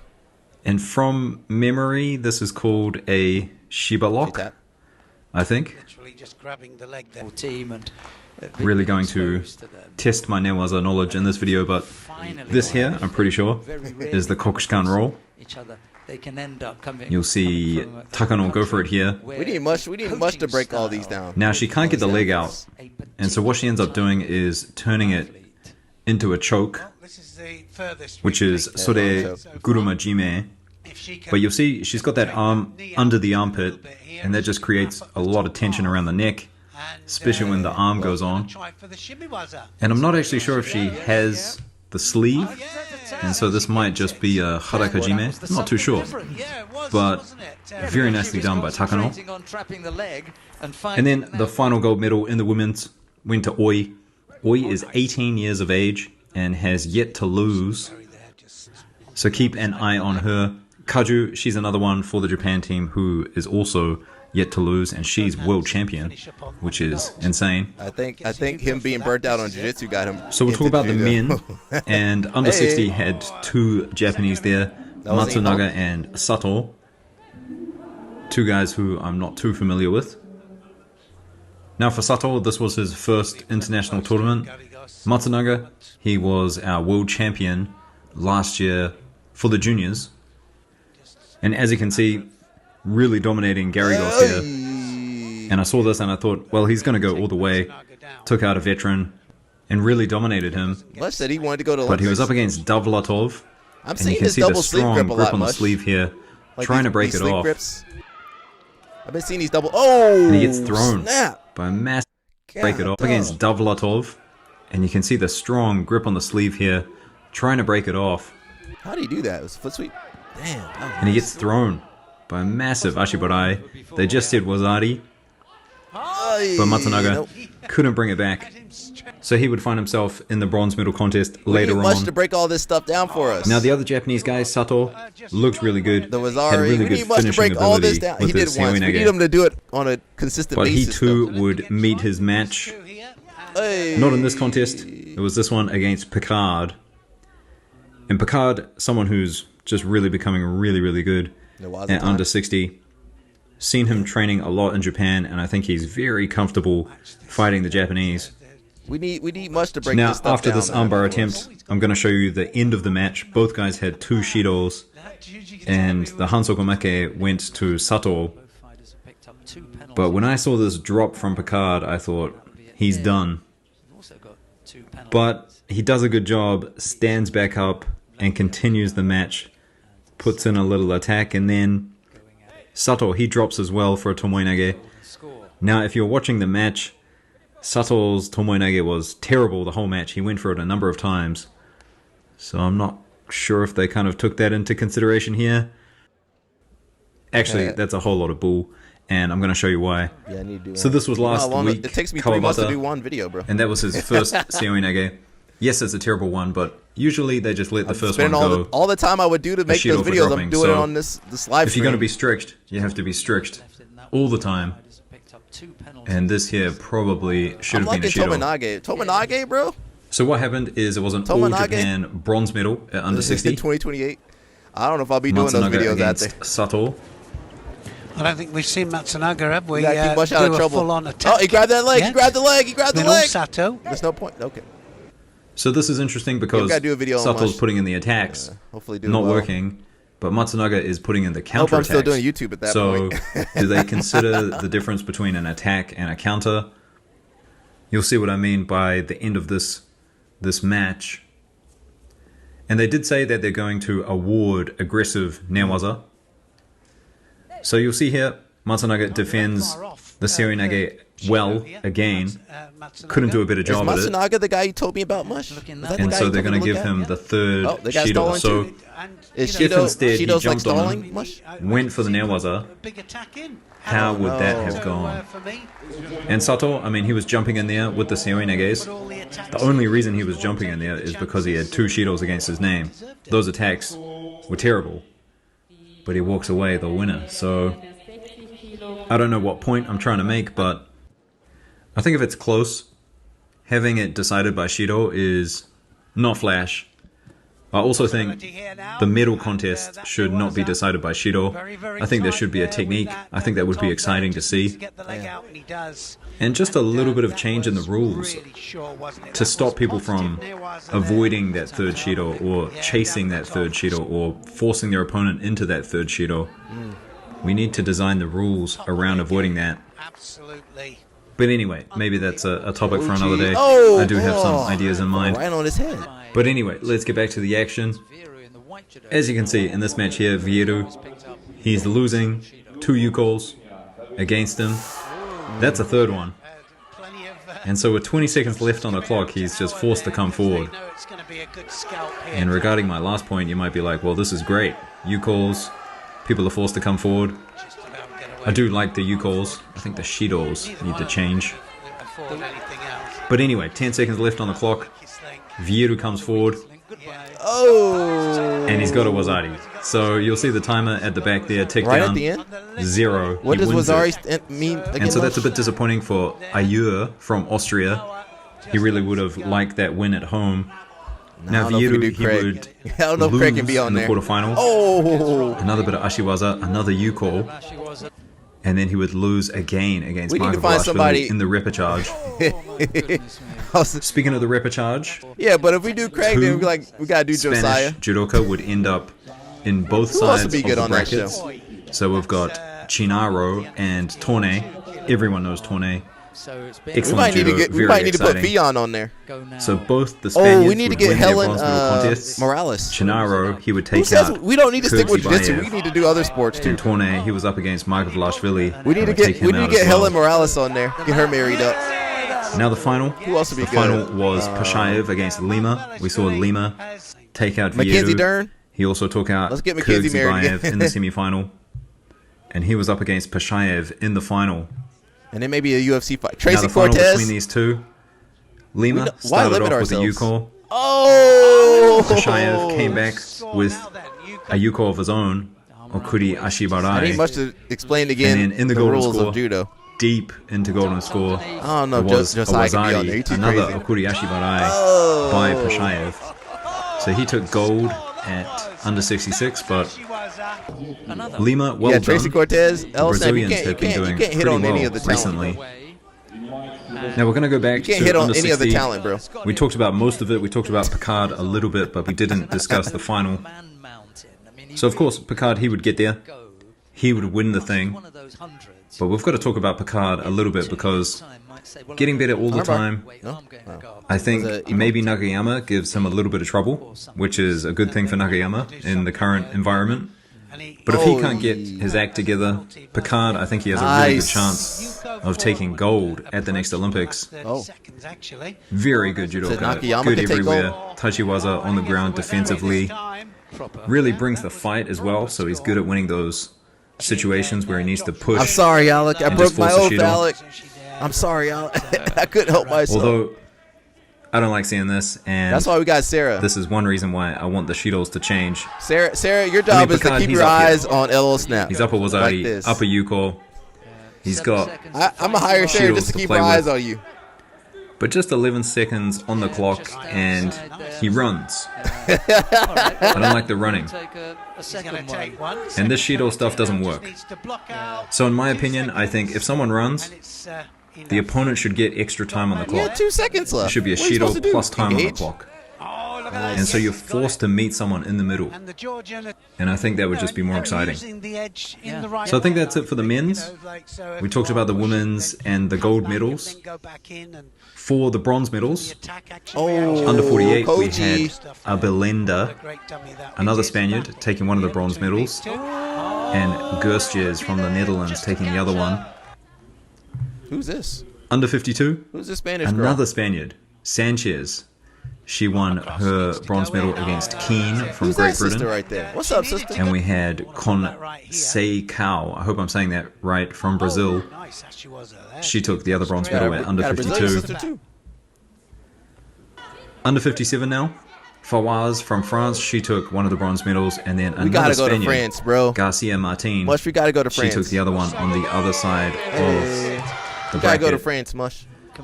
So the standings at the moment, Spain's doing pretty well with 5 bronze medals, but Japan with the 3 golds at the moment, all from the women. But that's it, guys. I'll see you guys tomorrow for day 2. Like, subscribe. Peace. Bro, you be getting concussions in judo, though. Judo be having you with a concussion. That was day 1. There's a day 2. We might watch that just tomorrow. kept hearing the first time.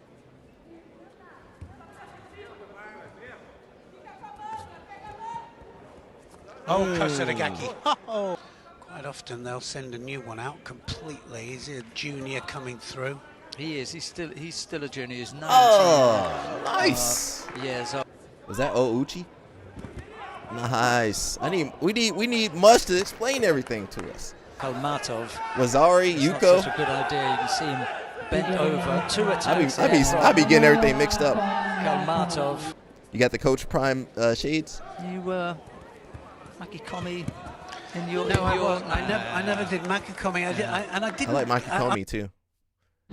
How is We need Mush to explain everything to us. We got Mr. PJ Duke. 26 Big Ten champion, 157 pounds. PJ Duke of Penn State. PJ, you guys hit back in the duel. You had a hard time getting through his defense and his strength. How are you able to make the adjustments and pick up 3 takedowns tonight? Yeah, so I have the best coaches in the world, and obviously they helped me a lot making adjustments. And it was kind of my own problem in the first match too. I wasn't wrestling hard enough, and that's on me. And I made that change, and things went my way. You're really able to turn the pace up on him. How do you feel heading into your first NCAA tournament in a very deep 157-pound field? I'm super excited, and it's been a dream of mine my whole life to compete on that stage. So to be a reality is just kind of unreal, and I'm just super blessed to be in the position I am with the people behind me, and to have my family by my side. So I'm just gonna go in there and have fun, and whatever happens is meant to be. Crowd really got into it. It was like wrestling in a home duel, right? Yeah. How exciting was it winning your first Big Ten title in the BJC? It was amazing. I mean, it was awesome to have it here. Home crowd. Just having those fans is amazing. The Penn State fans are always fun and loud, have a lot of energy. So it was a lot of fun. What was the difference between the last match? You seem to be on your offense a lot more. Yeah. So obviously I made a few mistakes in the first match, and most of them were my fault. And I kind of went back with my coaches. We figured things out and had a better game plan, and it worked out. Did you watch that match again? What made you think you could get to him like you did with him? Yeah. After I wrestled him, obviously Ancho is an amazing wrestler, amazing competitor. But after that first match, I kind of had that feel. I was like, I know I can beat this guy. I just got to wrestle differently and get to what I need to get to, and it'll more likely go my way. You're just as confident on your defense as you are on your offense as well? Yeah, I mean... Penn State be hypnoptizing these kids to win. I wrestle better when I'm attacking, and most of the time it's harder for guys to get on their offense when I'm on my offense. But I do have, I think, pretty solid offense or defense, and I can use that when I get to. Where's that quickness come from on the offense? I mean, you can't really drill that, can you? Yeah, no, I think just throughout the years, I always try to work my hardest. PJ Duke also has judo background. Every attack is as hard as I can do it, and I'm not the quickest athlete. I'm not the strongest athlete, but I can control how hard I work, and I try to work as hard as I can because that's the one thing I can control.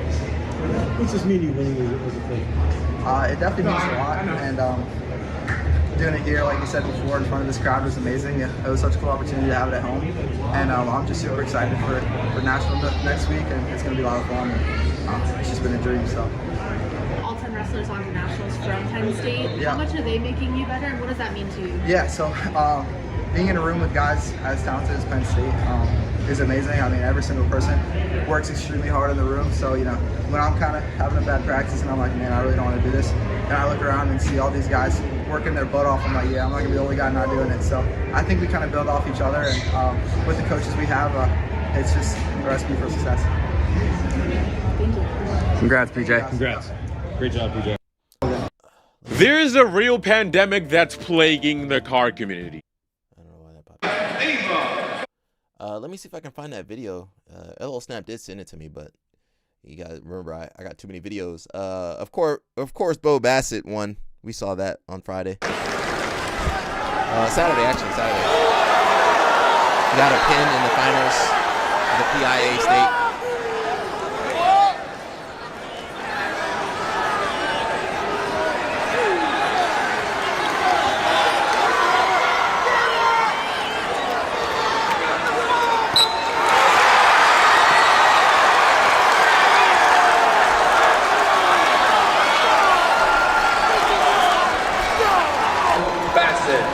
Three-time state. So now he's about to go make millions of dollars now. We talked about Tim Wright. Bo Bassett 170-0. God dog. Now he gonna take some L's in college. He's already taken L's in international though. We also had women's. We gotta find some women's matches too. Let's see. We had Mr. Chris Weidman over here versus Hector Lombard. L Snap, you trained with Hector Lombard, didn't you? They were on the ACB. Yeah, I believe L Snap trained with Hector Lombard. He's Cuban? He's Cuban, judo? Dang, he let Chris Weidman just kick the crap out of him. Walk it out. Hey! Hit him there. A little over 6 minutes, Hector. He's your boy? Listen, if I broke my leg, you wouldn't see me kick no more. Keep stabbing. Stay busy. Come into that angle, Hector. He's just kicking him. Your winner, Chris. He had the range on him.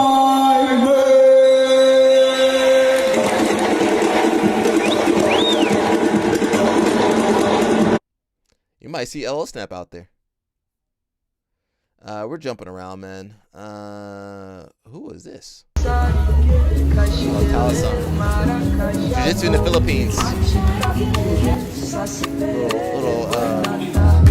Little meetup.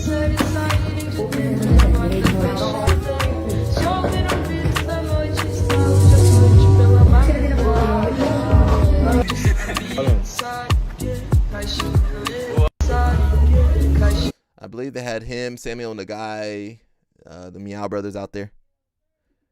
They on Paradise, man. Anything's nice to Paradise. Wait, do you want to know like a cultural thing we do in Vietnam, actually? What? So like if you guys wanted to try this. So in Vietnam for culture, when we like show our thanks for the highest like regard, so we'll put our hands here and we go, thank you. Cap. No, for real, we do it in Vietnam. It's a culture thing. Đúng má, em xạo quá, đúng má, mấy em Blackanese. Đúng má, em xạo quá. Wait, do you want to know like a cultural thing we do in My Vietnam? man say Blackanese. We got Miss Alicia Bowman Gardner. You know her. I think she's got some Asian in her. Versus Bo Mi Ri Shin. Okay, where's this going to be? Unified Super Featherweight World Championship, 130 pounds. April 17th. Okay, New York City. Oh, we got home girl. Remember that girl? That L Snap say he likes Brazilian girls now. This man's testosterone's too high. How your testosterone that high, bro? You guys know he's married too. That's the Brazilian girl. Man, this girl got pieced up by Helena.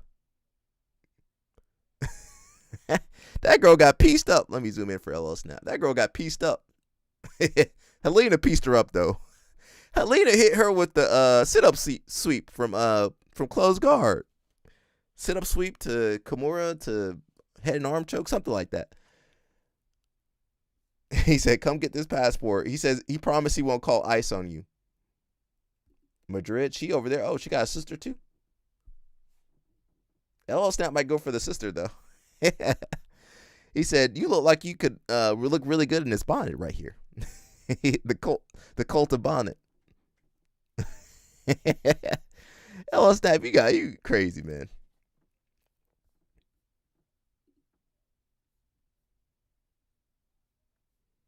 You know she be I hope that's real hair. See, I told you. Look at this man over here. This man wild. I don't know. We're not gonna go that far. We got Mr. Coolrack. He told me everyone's fine. What was really funny, he told me that Iranians, as strong-minded as they are, they're just living their daily lives right now as if there's no war, which is pretty awesome. My heart goes out to them. Couple points I wanted to make, and I'm trying to come as unbiased as possible, so you can't call me a liberal, a leftist, a communist. First school that was bombed, we could say collateral damage. The second school that was bombed in Razvin, collateral damage. A water desalinization plant was bombed today that gives fresh water to villages. Why was that bombed? A petroleum refinery in Tehran was bombed today. Why was that bombed?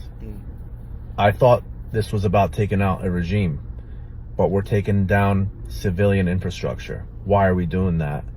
Unless we're just trying to destabilize the entire country like we did Iraq, like we did Afghanistan. So I want to know your answers. Thirdly, stop calling everyone who disagrees with you IRGC. IRGC is 120,000 people. It's an armed faction of the military. It's not even the whole country. So all the Instagram historians keep using the word IRGC without knowing what it means. So stop calling everyone who disagrees with you IRGC. He is Iranian, so. And last, again, unbiased. People say, then what's the solution? Then what's the solution? I'll tell you what the solution isn't. To bomb the shit out of a country and destroy the civilian infrastructure. Nothing good is going to come out of that. I love Iran. I love America, except for the foreign policy. And the innocent civilians in Israel that are getting bombed, my heart goes out to them too. So I finally got in touch. No, it's good for us to listen to different perspectives. You know, he actually was in Iran in January, so it's good to listen. We gotta educate you, LL Snap. We can't let you be ignorant in this world, bro. Stage when you go.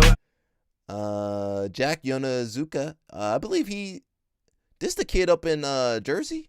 I think this kid's up in Jersey, so he's like one of the, we got Mush over here. We got a couple other guys, but he's like one of the up-and-coming guys that I think America's kind of putting their hopes into, for the Olympics. Probably wasn't the best idea. Oh, there it is. Yoneska then, Kosaragaki. What with? We got bronze in Austria. So the tournament we were watching, he was competing in that. Another medal for Jack Yoneska. He thoroughly deserved it today. It's and today. I believe it's the grandfather was big in Jersey. I could be wrong. New York, New Jersey, something like that. We got UGA with the new track. Track and field facility in the entire nation. Welcome to the University of Georgia, their brand new track and field complex right here on campus. A $60 million build, and they've got all the amenities. So, L Snap see a facility like that. He's like, you know what? Screw that HBCU. I'm going over there.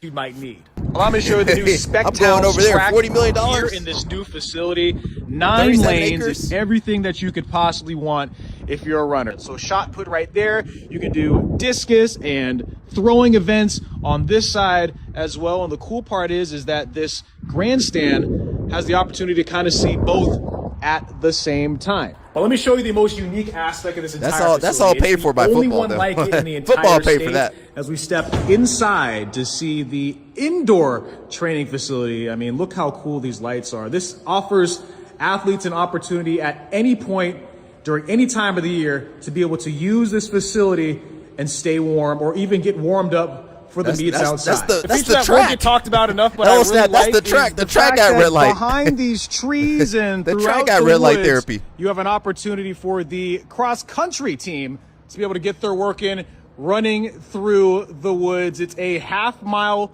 track that runs around the entire football facility. paid for all that, though. They have really, truly thought of everything. So let me know what you guys think of this brand new facility, and good news for you, if you want the opportunity to come run on the track, it is available. This place will be open to the public, just like their last location on campus. Oh, wow. So you can go visit that. $40 million.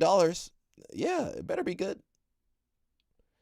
We got Big Pun Son over here. Well, you missed NIL, bro.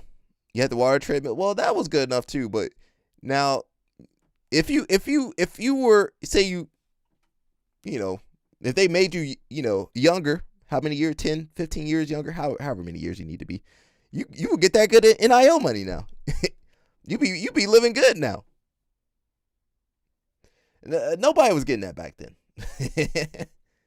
Dead in the middle of little did we know that we riddled the middle man who didn't do diddly. That is one of the many lyrical flexes and tongue twisters my father had in his meteoric career. And today is the 26th anniversary of the death of the late great Big Pun. Most casual listeners may know him from I Don't Want to Be a Player No More. I'm not a player, I just crush a lot. Some of the more seasoned listeners may know him from things like I Shattered Dreams like Jordan and so embody your teams. Your squadron will be barred from rap like Adam and Eve from the garden. I'm carving my initials on your forehead so every night before bed you see the BP shine out the board head. Reverse that, I curse at the first whack nigga with the worst raps cause he ain't worth jack. Hit him with 1,000 pounds of pressure per slap. Make his whole body jerk back. Watch the earth crack, hand him his purse back. I'm the first Latin rapper to baffle your soul. Side note, this is true. He's actually the first Latin solo rapper to ever go platinum, and he did it with his first studio album, Capital Punishment. This, plus his lyrical ability, personality, and amazing charisma, which he clearly passed down to his only son, is some of the things that made him a legend even to this day. There's also a street named after him in the Bronx, which isn't only his birthplace, but also the birthplace of hip-hop itself. Now, he is arguably one of the greatest lyricists of all time, but even with that, he doesn't get as much recognition or remembrance as many of the dead legends that we have in hip-hop. So if you don't care at all, that's fine. But if you care even a little bit, jam some of his music today. And for all the sneaker lovers out there, there's even a new Big Pun. Sarah. See, that's why Sarah's a moderator. I especially like the details, like the name on the tongue, the name on the side, the bottom, which has a nice pattern on it. And overall, it's my favorite silhouette so far. So, Papa, just know that I love you, and I do my best to keep your legacy alive and I believe he was not abusive to besmirch his your family, name though, with poor lyrical ability. And to all of you out there, just know that I love you too. So, there's only one thing left to say, and if you know what it is, just say it with me. Stay glorious. All right, that's your theme song, LL Snap. What's Mush's theme song? It says Marab over here got caught, so he needs a Sarah. My theme song is Black Velvet. I think we played that before. You can have more than one theme song. Marab got caught scoping.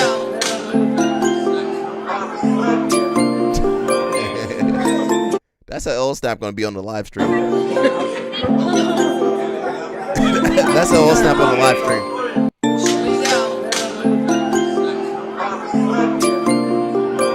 LL Snap, stay focused. We streaming, bro. We streaming. Yeah, that's going to be LL Snap on the live stream. It says fitness influencer and scientist Stephanie Buttermore, fiance of Jeff Nippert, he's a YouTuber, dies at 36. Okay, that's pretty sad. Alrighty. Sad news there. Mush theme song, it wasn't me. Saw me in the shower. It wasn't me. Yeah,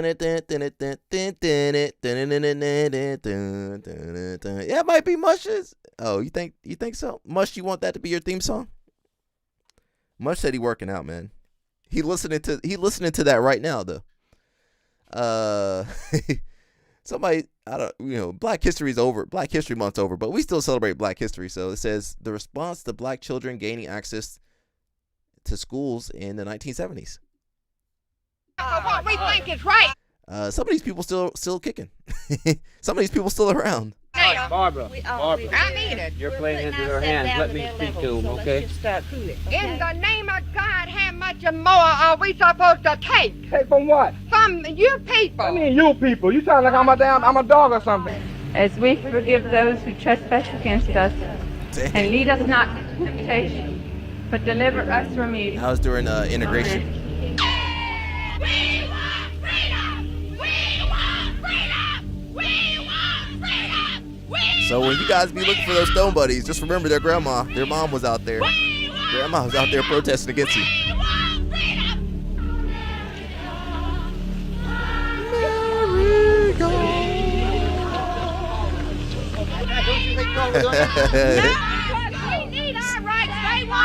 They were trying to keep LL Snap out of the schools. And they don't have enough gumption to turn around and tell that Supreme Court to rule on the laws of the land rather than to mess with our children and ruin our education and put our country down. You kidding, man. Now, there were appointed officials, and we'll impeach every one of them if we have to get this country back where it belongs. Man, about time somebody do something good. Now, all of a sudden, the tide is turning a little bit. You see how things feel now. You all come upset, huh? You all upset. Say somebody taking your rights away. We want no trouble. We don't condemn these black people. They are human beings That's too. gonna be We some of your people's understand in-laws. that, but we want our school, and we're going to get it if we have to go to Washington to get it. We are doing what they have done many, many times. Now, is that wrong, people of this world today? Is it wrong that we stand up for a change? For the first time, we are standing up for our rights. Brazil is racist still. What is wrong about that? And Maybe just not why in your did he face. have to come over here to order us to do what they want us to do? Now we're not going to do it. That is over. These people fight for your rights. And I mean fight for what you think is right and what's in here to fight for. You got a heart, you got a conscience. She got a cigarette in her Fight hand. for it. And give it all you got. And I mean the people of the world today better do it. Because if they don't, they're going to be dominated throughout this world by this federal government, which is dominating the world today. That's somebody's in-law right now. No matter who you are, Must that's your black or white, if you feel that it's right, fight for it. But fight for the right thing. My grandparents went to. Don't create a disturbance, but fight for what you got. Wasn't that long ago? And for what you worked All hard right, Mush. for. In my opinion, Use this as, if anybody as motivation, has the right Mush. to fight, it's the Indians. They were the ones that were here in this country before the black people or before we were. You guys got rid of Anybody the has a right Indians. to fight. They have a right to They fight. got rid of for the it. Indians. And we are standing up for what we think is right now. Barbara. And we still got brothers getting in trouble. Sharon Moore. Who else got in trouble? A lot of people, actually. What was that actor guy? What's the guy? The one that was in Creed? That guy got in trouble. He was just running away. Here's one of the easiest ways to get fucked up in the jiu-jitsu gym. Part 1. Eye poking. I think somebody gouge your eyes out Don't while this guy look training like gotta Shane be the Jamil worst Hill? experience ever. Like, you're literally getting fingers might be his jammed cousin, into bro. your eyeball and you can't see for the rest of the day. I understand accidents happen, but if I keep getting poked in the eye by the same person over and over again, we have an issue. If you get poked in the eye, even if it's an accident, you got my permission to just start swinging. Like, I know I subbed you like 50 times, but to resort to eye poking and eye gouging, bro, like, that's crazy work. Like, you're genuinely trying to blind me, like, take my vision away. Because you're frustrated because you keep getting subbed back to back to back to back to back. Eye poking and eye gouging should honestly be an arrestable offense. Fuck what that contract says. You tried to take my vision away, bro. Like, that's assault. That sounds like Mush. Leave Mush's eyes alone. Chattery got his black belt from Henzo. We've got a special guest here who's got something for you. That's sad, bro. This is like when Mo got his black belt from JT Torres. That is the legend, the BJJ legend, Henzo Gracie, giving Chatri Sinyotong his BJJ black belt, Denver. No, I don't think he earned it. Make some noise. He's rich. Give him a black belt. For He's the rich. newly minted BJJ black belt. And Henzo's dad gave Bolsonaro a black belt. When I was living in the States, New York City, I walked into Henzo Gracie Academy, the blue He sold out? basement. No, well. That's how you make before millions of that, dollars. he's been an idol, a hero of mine. And I got my blue belt in 2007, and I kept training and training. I never thought this day would come, and I didn't. And Henzo, you know, there would be no one championship without Henzo. He came to the very first show. He flew all the way from New York. He was literally in Switzerland yesterday, flew in for here.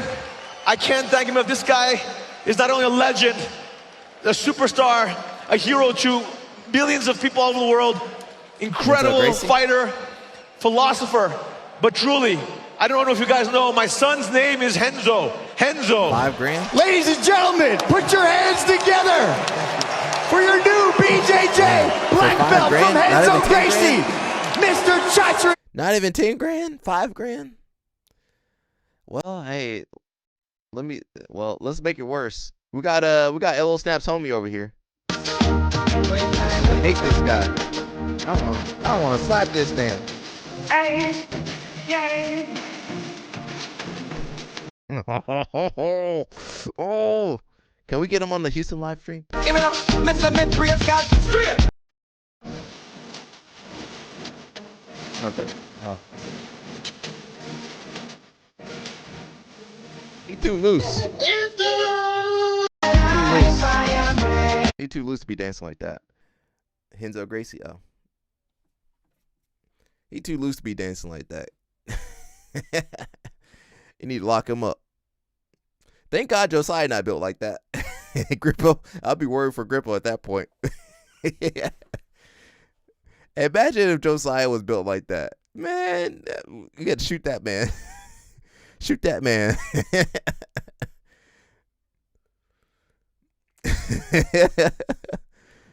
God dang, Sarah, you need to settle down. It says DSU, I believe that's Delaware State Women's University. Delaware State University Women's Wrestling sends 2 athletes to national championships in historic first season. Oh, all right, sisters. We got some sisters in the NCAA. 3rd place. All right, girl. Yo, them Delaware State girls, they be slammed. Bro, them girls, I don't know if they know how to wrestle, but they tough. them girls, they could join the Bonnie gang.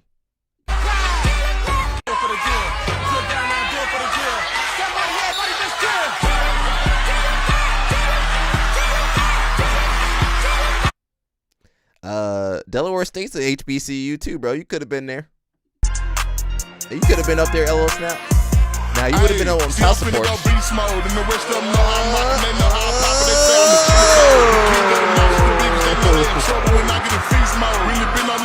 you pinned everybody? All right.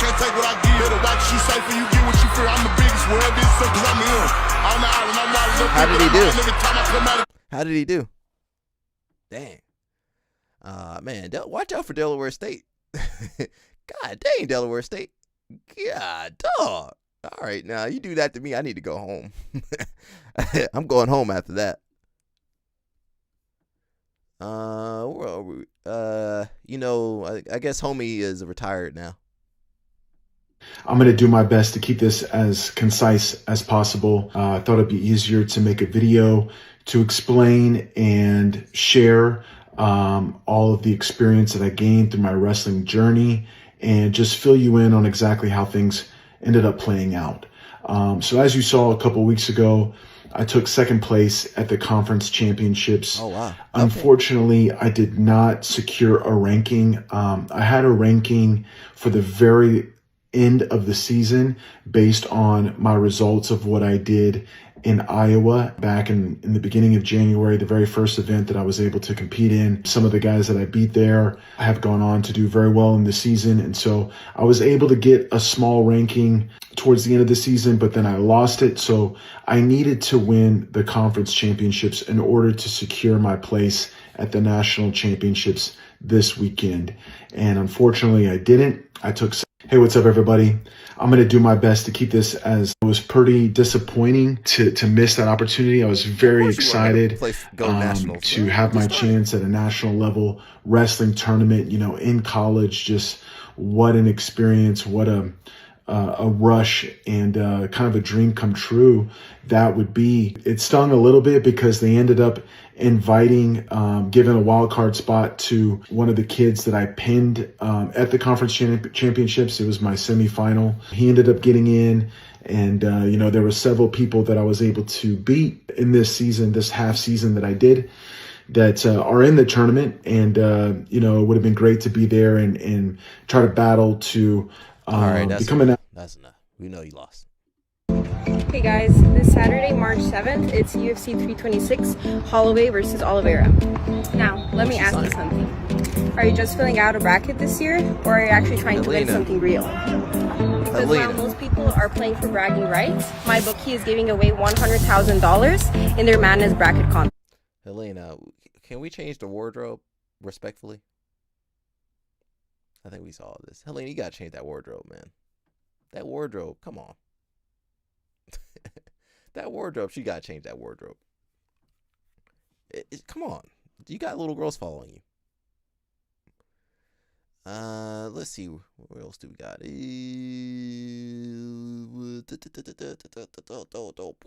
Single. Eileen Gu is single. Mush? Or where are you, Mush? She needs to see the sun. I don't know if she can be in the sun. Who is dressing this girl? I believe her mom is. Eileen Gu. Now, you might need to win the Olympics to get a shot at her, Mush. She's only 22? Okay, well, yeah, I can't afford this girl. Her net worth is $50 million.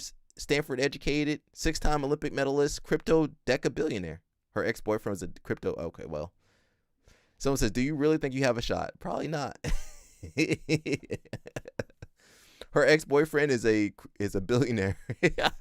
Probably not gonna have a shot.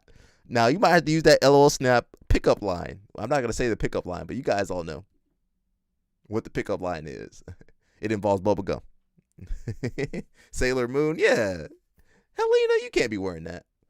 We got this homie.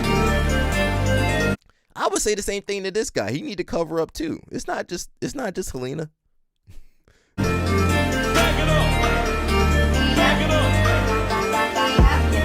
That's too much. He too loose. He too loose. He too loose.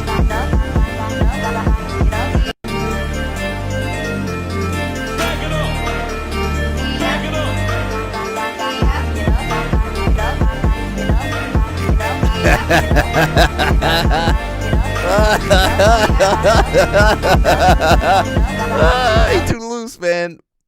We need to tackle him, bro. Ella Snap said you're going to heel hook that guy.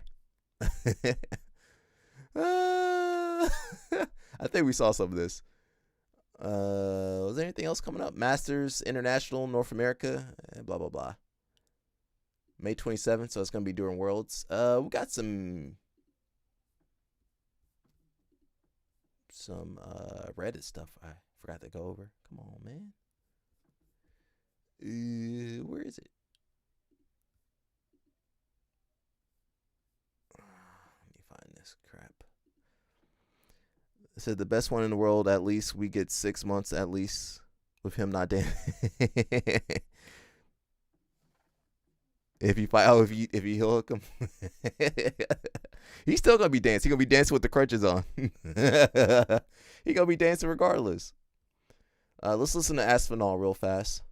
Just on Dana, I know that he responded to a comment that I think he believed either you or your father made about you being shit on. Is this something that you can confirm, deny, or have a response to? I know that's something that he seemed unhappy with. Yeah. I think they could have dealt with it a little bit better, but it's their business, mate. That's you got to go with it. Everyone's got their own opinion, so what are you going to do? Not thought of, because again you're the champ, but will this change the way things operate involving you in the UFC? Maybe things out of your control, but do you think you'll be looked at differently? I have no idea, and something that I've learned from this whole injury thing and the backlash that I've got and stuff like that, mate, you got to make as much money and be as ruthless as possible. Nobody in there is your friend, and there you go. You got to capitalize. Whoa! Listen to this again. This is what I want all my athletes to hear.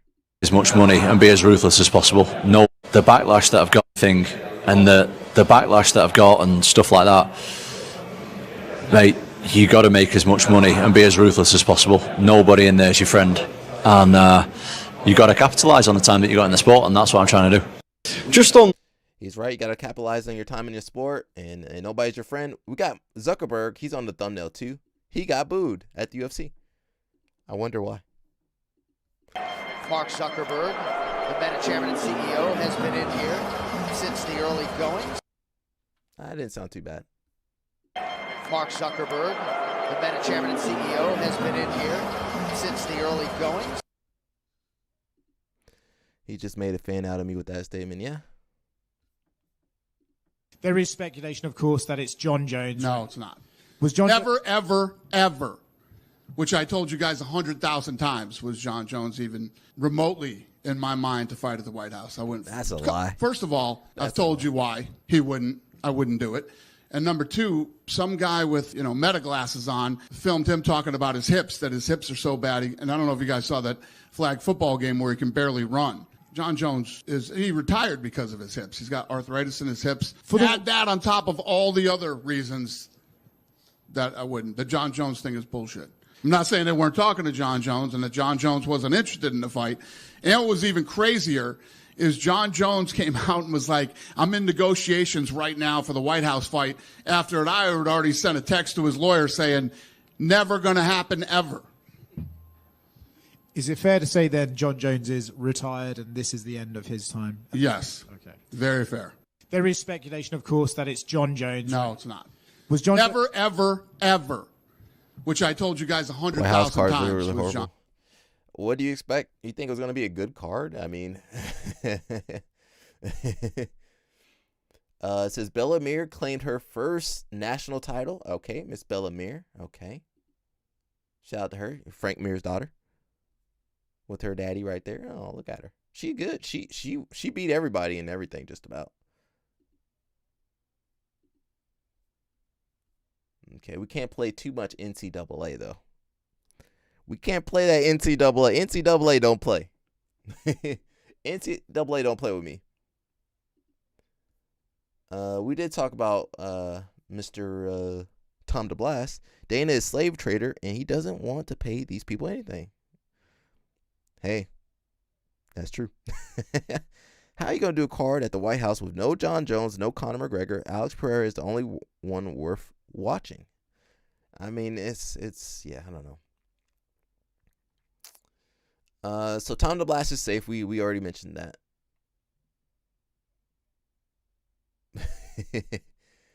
I don't know if Gordon ever posted anything, did he? Let me see. Did Gordon ever post anything? Outside. He took his post down. Yeah, for sure he took that post down. As far as I know, he took the post down, and he's hanging out with his homies. Stem cell homies. Yeah, looks like I don't know. He took the post down. Yeah, I guess he had to.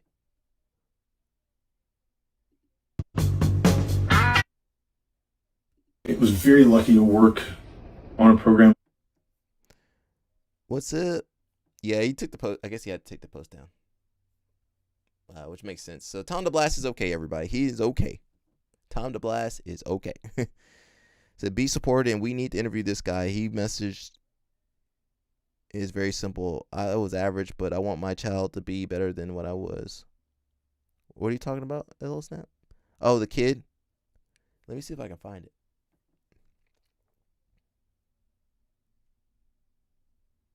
I'm trying to find it, bro. You know how many posts I got? I can't even find nothing. I thought I had it somewhere. Hey, give me 1 second. Who's that? Oh, let me post this real. I think we watched this already. Yeah, we watched it. Never mind. Let me see if I can find it. That guy makes his son work out.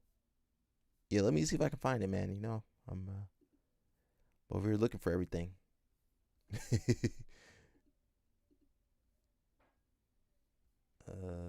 Let's see if I can find it.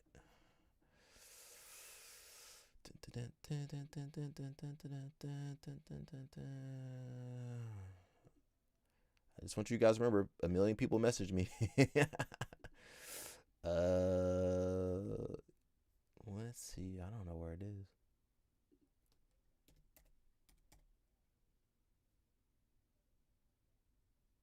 Let me see. So I had to coach pork chop this weekend, and she smiled ear to ear.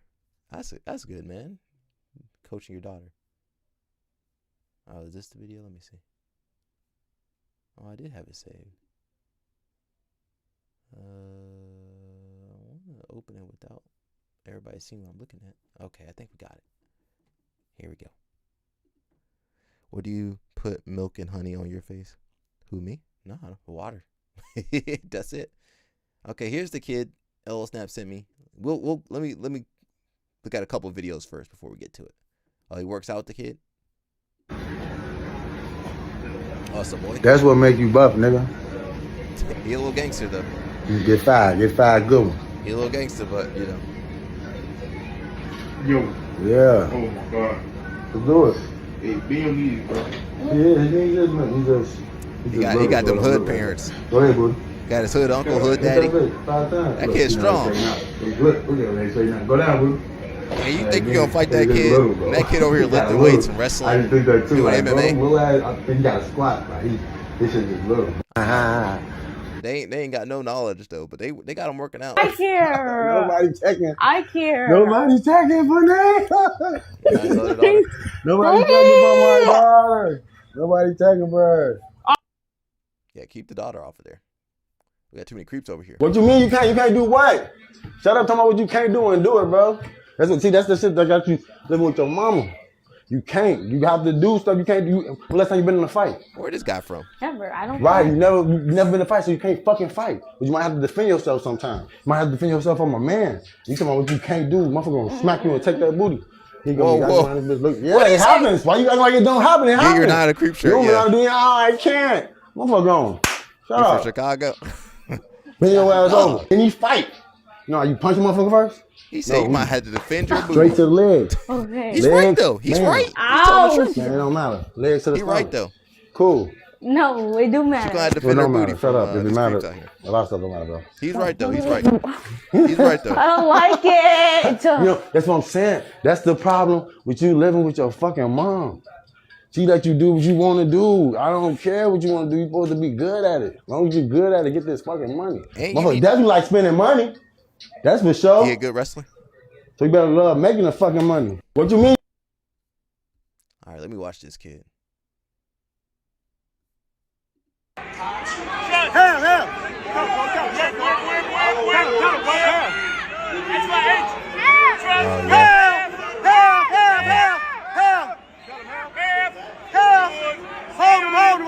Touch the body. Touch the body. Hey. Cradle. That's all it takes. It don't take much to mess up your trajectory, you know. Run it. God, dog. All right, let me look at the video LL Snap sent me. It was this one. No dancing. Ain't no dancing. Go. No, none of that. It's not jujitsu. Go. And get the underhook. Get the leg. Go. No dance. Ain't none of that. You understand me? You gonna get fucked up out here. That's how I go. Give me some. That's how I go. You gotta be a dog. He broke. Go get the legs now. Go. He's scared now. Go run him down. You know how you make niggas work. Go run him down now. He's scared. He a little rough. Bounce around. Hey, That's bounce probably why he around. was a good wrestler. Huh? Good? Yeah, he good. You know, this your 10th match wrestling. Hey, you ready? Go run him down now. He broke now. Don't play with him. He broke. Get down Run and him run him down, nigga. I knew he broke anyway. You tweaking. Daddy, I don't want to wrestle. I Run want him to do down. jiu-jitsu. Jiu-jitsu's easier. That other kid ready to cry. Hey, he already crying. Other kid ready. I don't want to do this. Run him down. Now, after this, Daddy. run him down. I'll probably be on the bottom. But half with the leg. Put this ass over. But if you get back up, run him down. No dancing. I need to get that kid a little bit more technical instruction over there, man. Get that kid a little bit. Let me watch him do jiu-jitsu. Hips up. Get up. Roll out. Go get him. Rhino. All right. I don't know if he should coach jiu-jitsu, though. Rhino. Rhino. Oh, Go get him. Jesus. Go get him. Get up there. That kid got a Put him on concussion. by. He ain't got no guard, but his passing is good. Hips up. Get up. Roll out. He said roll out. He said roll out of guard. All right, shout out to this man. At least he's coaching his kid, you know. Look at him. That boy number one. Take it a video. Take it a video. Of course. Oh, yeah. That's good too. Ready? Number one. Here we go. Oh, you got the tattoos. Good job, Trust. Do your thing then. Get it over with then. Oh, Get it over with then. Two on one arm bar. Get your leg out. I bet that's how L Snap's daughter be. Get it over with. Get it over with. Put the camera on the kid. Get up in there. Put the camera on the kid. Get them legs to the side. Parents, you can't coach and film. You got the camera pointed down. Stop. Break. We done missed the whole match. You can't let the parents coach video the kids. What else we got? We got Melvin Miller. I don't know if we can watch that. Can we watch this without getting in trouble? That's what my husband does. Oh, mess up the video. Messing up the video. Get a tripod, or you know what? Get somebody else to film. All All right, I'm about to call it quits in a little bit, guys. I'm ready to jump off of here. All right, here we go, guys. A rematch of the state championship far, we final watched at jiu-jitsu, 160 wrestling, pounds and from a year judo. ago. Who else doing that? 160-pound championship final here in the AA class of the 2026 Almost took a girl PIAA out, state yeah. championships. We got Melvin Miller out of Bishop McCourt. He's a junior in the red, black, He's a junior? and gold He singlet. got one more year? Red ankle band taking on Reagan Milheim. Milheim out of Warrior So we're Run going in for the black, Melvin Miller, white, and which blue I'm pretty sure singlet, he green wins. ankle band. Milheim 52-0 No on the secret. season, 195-9 in his career, second, first, and second in his Giant Center career. Melvin Miller, he's got a 52 movie he's on the really good season, at. I can't remember what the movie is. 158-5, two-time PIAA champion. Won one of the most dramatic runs his freshman year. From the quarterfinals on, just high drama the whole way through. Came back on Brady Collins, being down 5 late. Got a late takedown against Max Stein in that championship final, avenging a loss from the duel that year. That barbecue It's must have actually been Milheim's good. brother She who had said, to come man, back I'm trying to finish in this up." overtime to pick up the win in the semifinals Nice. as well as a freshman. In last year's final between You guys these know two, Melvin was 11 Miller. to He's 2 cool with major decision Bo Bassett. They for homies. Melvin Miller. 10 of those 11 points came in the first period. We're a minute in, still scoreless here. Milheim has looked lights out this entire season, been super dominant. I'm interested to see if he's able to Man, slow there was down so much wrestling the this very weekend. variety much of wrestling, man. offense that Miller has. There's just too much wrestling Milheim this committed to American, ranked number 13 in the country. I do want to watch the girls, but Miller, your Virginia NCAA, Tech commit. we can't Number watch one NCAA. at 157. We don't wrestle the NFHS We weight cannot watch classes here in NCAA. Pennsylvania. So what the weight the guys are ranked, that's going to be a little bit off from what they're It was good. actually wrestling here at And you had 160 judo. pounds. As far as I know, nobody's Miller's covering only everything. loss on the season Except for was yours in truly. the Ironman finals to number else one at covering this stuff? 165, Jaden James. Who else covering all this that stuff? match happened at 165. There's a stall warning You gotta send on us some of his Milheim video. as Miller drives him out with the underhook, bowed a little bit. You got to send us some Not of sure his there, video. but stall warning here We early lost on one of his Milheim. matches. And with those rankings, Jaden James wrestled the Clarion Open at 165. Melvin Miller won the Clarion Open down 157. Gave Brandon Cannon his only loss of the year, which was unofficial until Big Ten today, where he lost to PJ Duke. Miller drives with that underhook to that far ankle. Look to pull in that single leg, but they go out of bounds. And for Milheim here, you got to keep Miller from getting to those underhooks. That's where Melvin gets makes a lot of his Maybe money. tomorrow we can watch it. Outside of that, he loves his A little ankle picks. Grappled out. Flip of the disc. It's Milheim's choice. He's going to start down in the second period. And Mitch Rupert wrote an interesting article about Reagan Milheim being diagnosed with an autoimmune disease, getting wow. treatment for it now. Just feels so much better. So when you look up on the board, you talked about that flurry of points for Miller in the first period, last year's final. He takes Was the he a lead junior here or with the senior? early escape, just seconds into period number 2. Yeah, for Milheim, this match starting out a lot better than it did a year ago, as he's able to circle his butt back and he fires Got off a a 1 point shot. escape. Miller catches him now. Left side hook for Miller. Miller's going to look to use this as he tries to go pancake. Now trying to throw that far side boot in, drop into the single leg Nice. is Miller. Heavy down on the whizzer as Milheim does a nice job going limp knee. And for Milheim, on that edge, you want to try to continue to circle in. You don't want to give up that second warning. Looking to go back to that far side he's pick young. off the underhook as Miller now bringing a lot of pressure Young forward. and, you know. They're going to go out of bounds once again, and I could have seen American a second stall warning nutrition. there. And it's American knowing nutrition the got him situation, Miller picking up the pace there.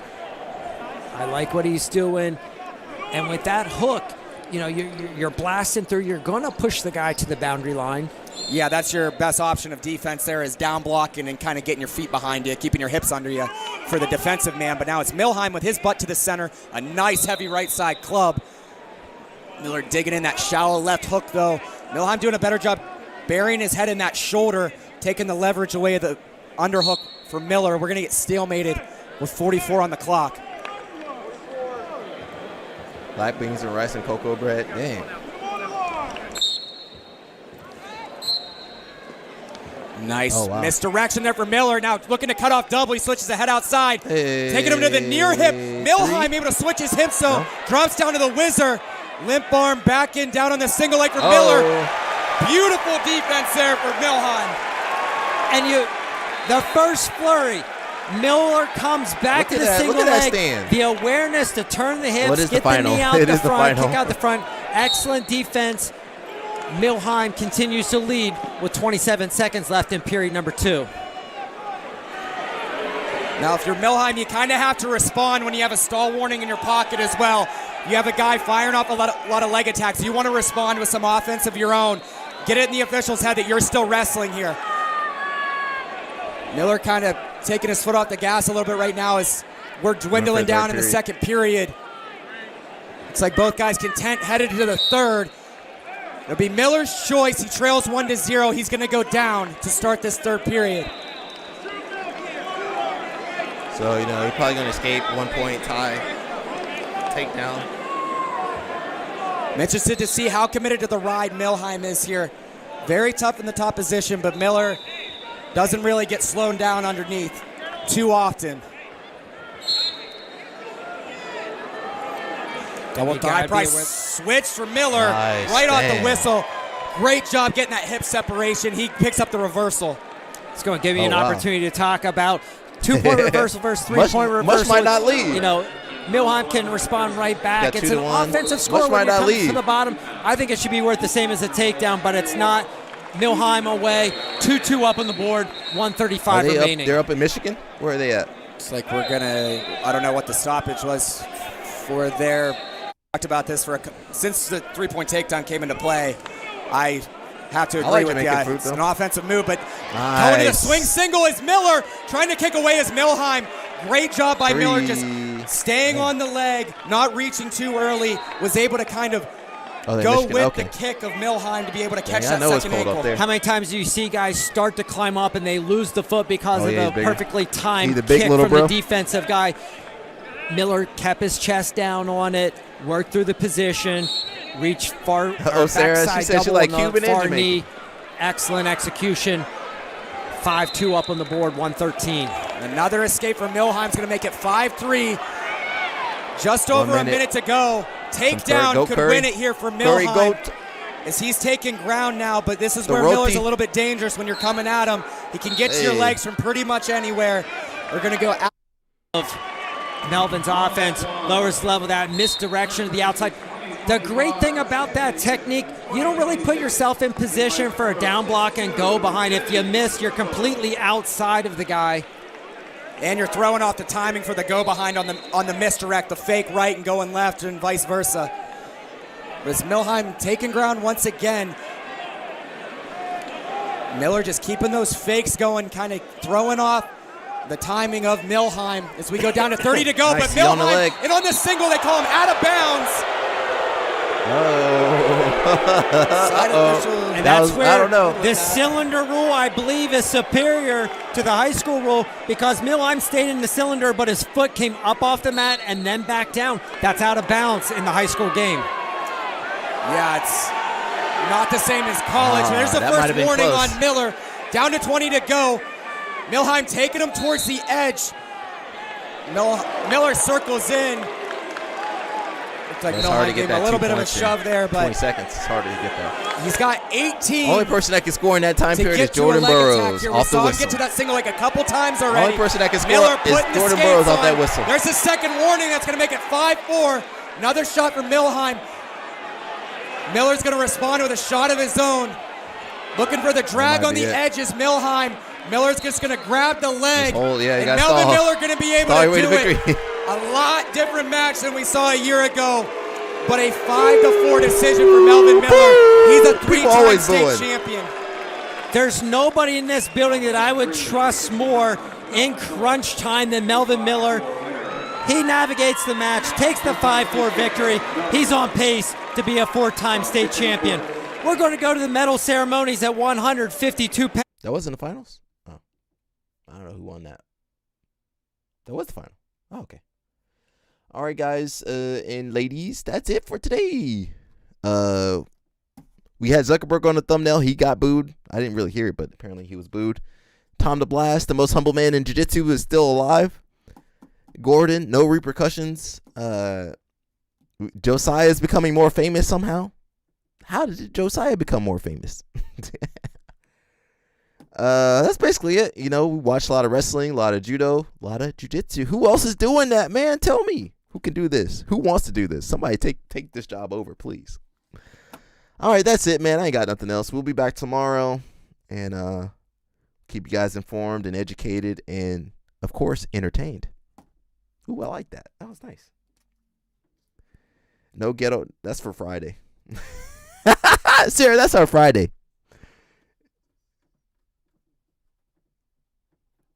That's for Friday, Sarah. We're gonna make our own ghetto. We're studying to make our own ghetto reality show. I'm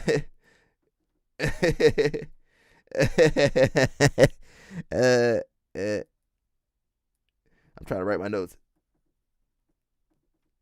My pen not writing. All right, man, that's it. We'll be out of here. Thank you for all your support. T-shirts and blah, blah, blah, blah, blah. Everything's everywhere. We're playing our song at least 2 or 3 times, and we'll jump out of here. And that's it. Yeah, Friday, we'll watch our, you know how expensive those things are? Per episode? We got to make a lot more money before we can make that.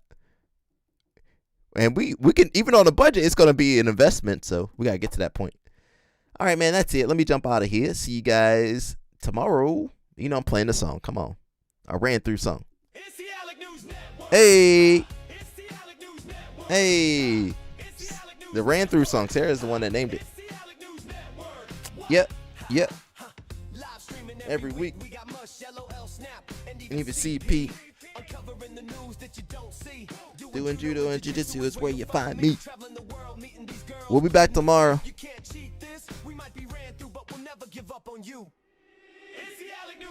We're going to listen to it like 2 more times.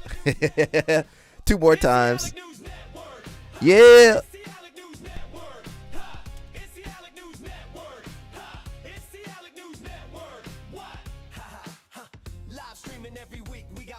LOL snap and even CP uncovering the news that you don't see.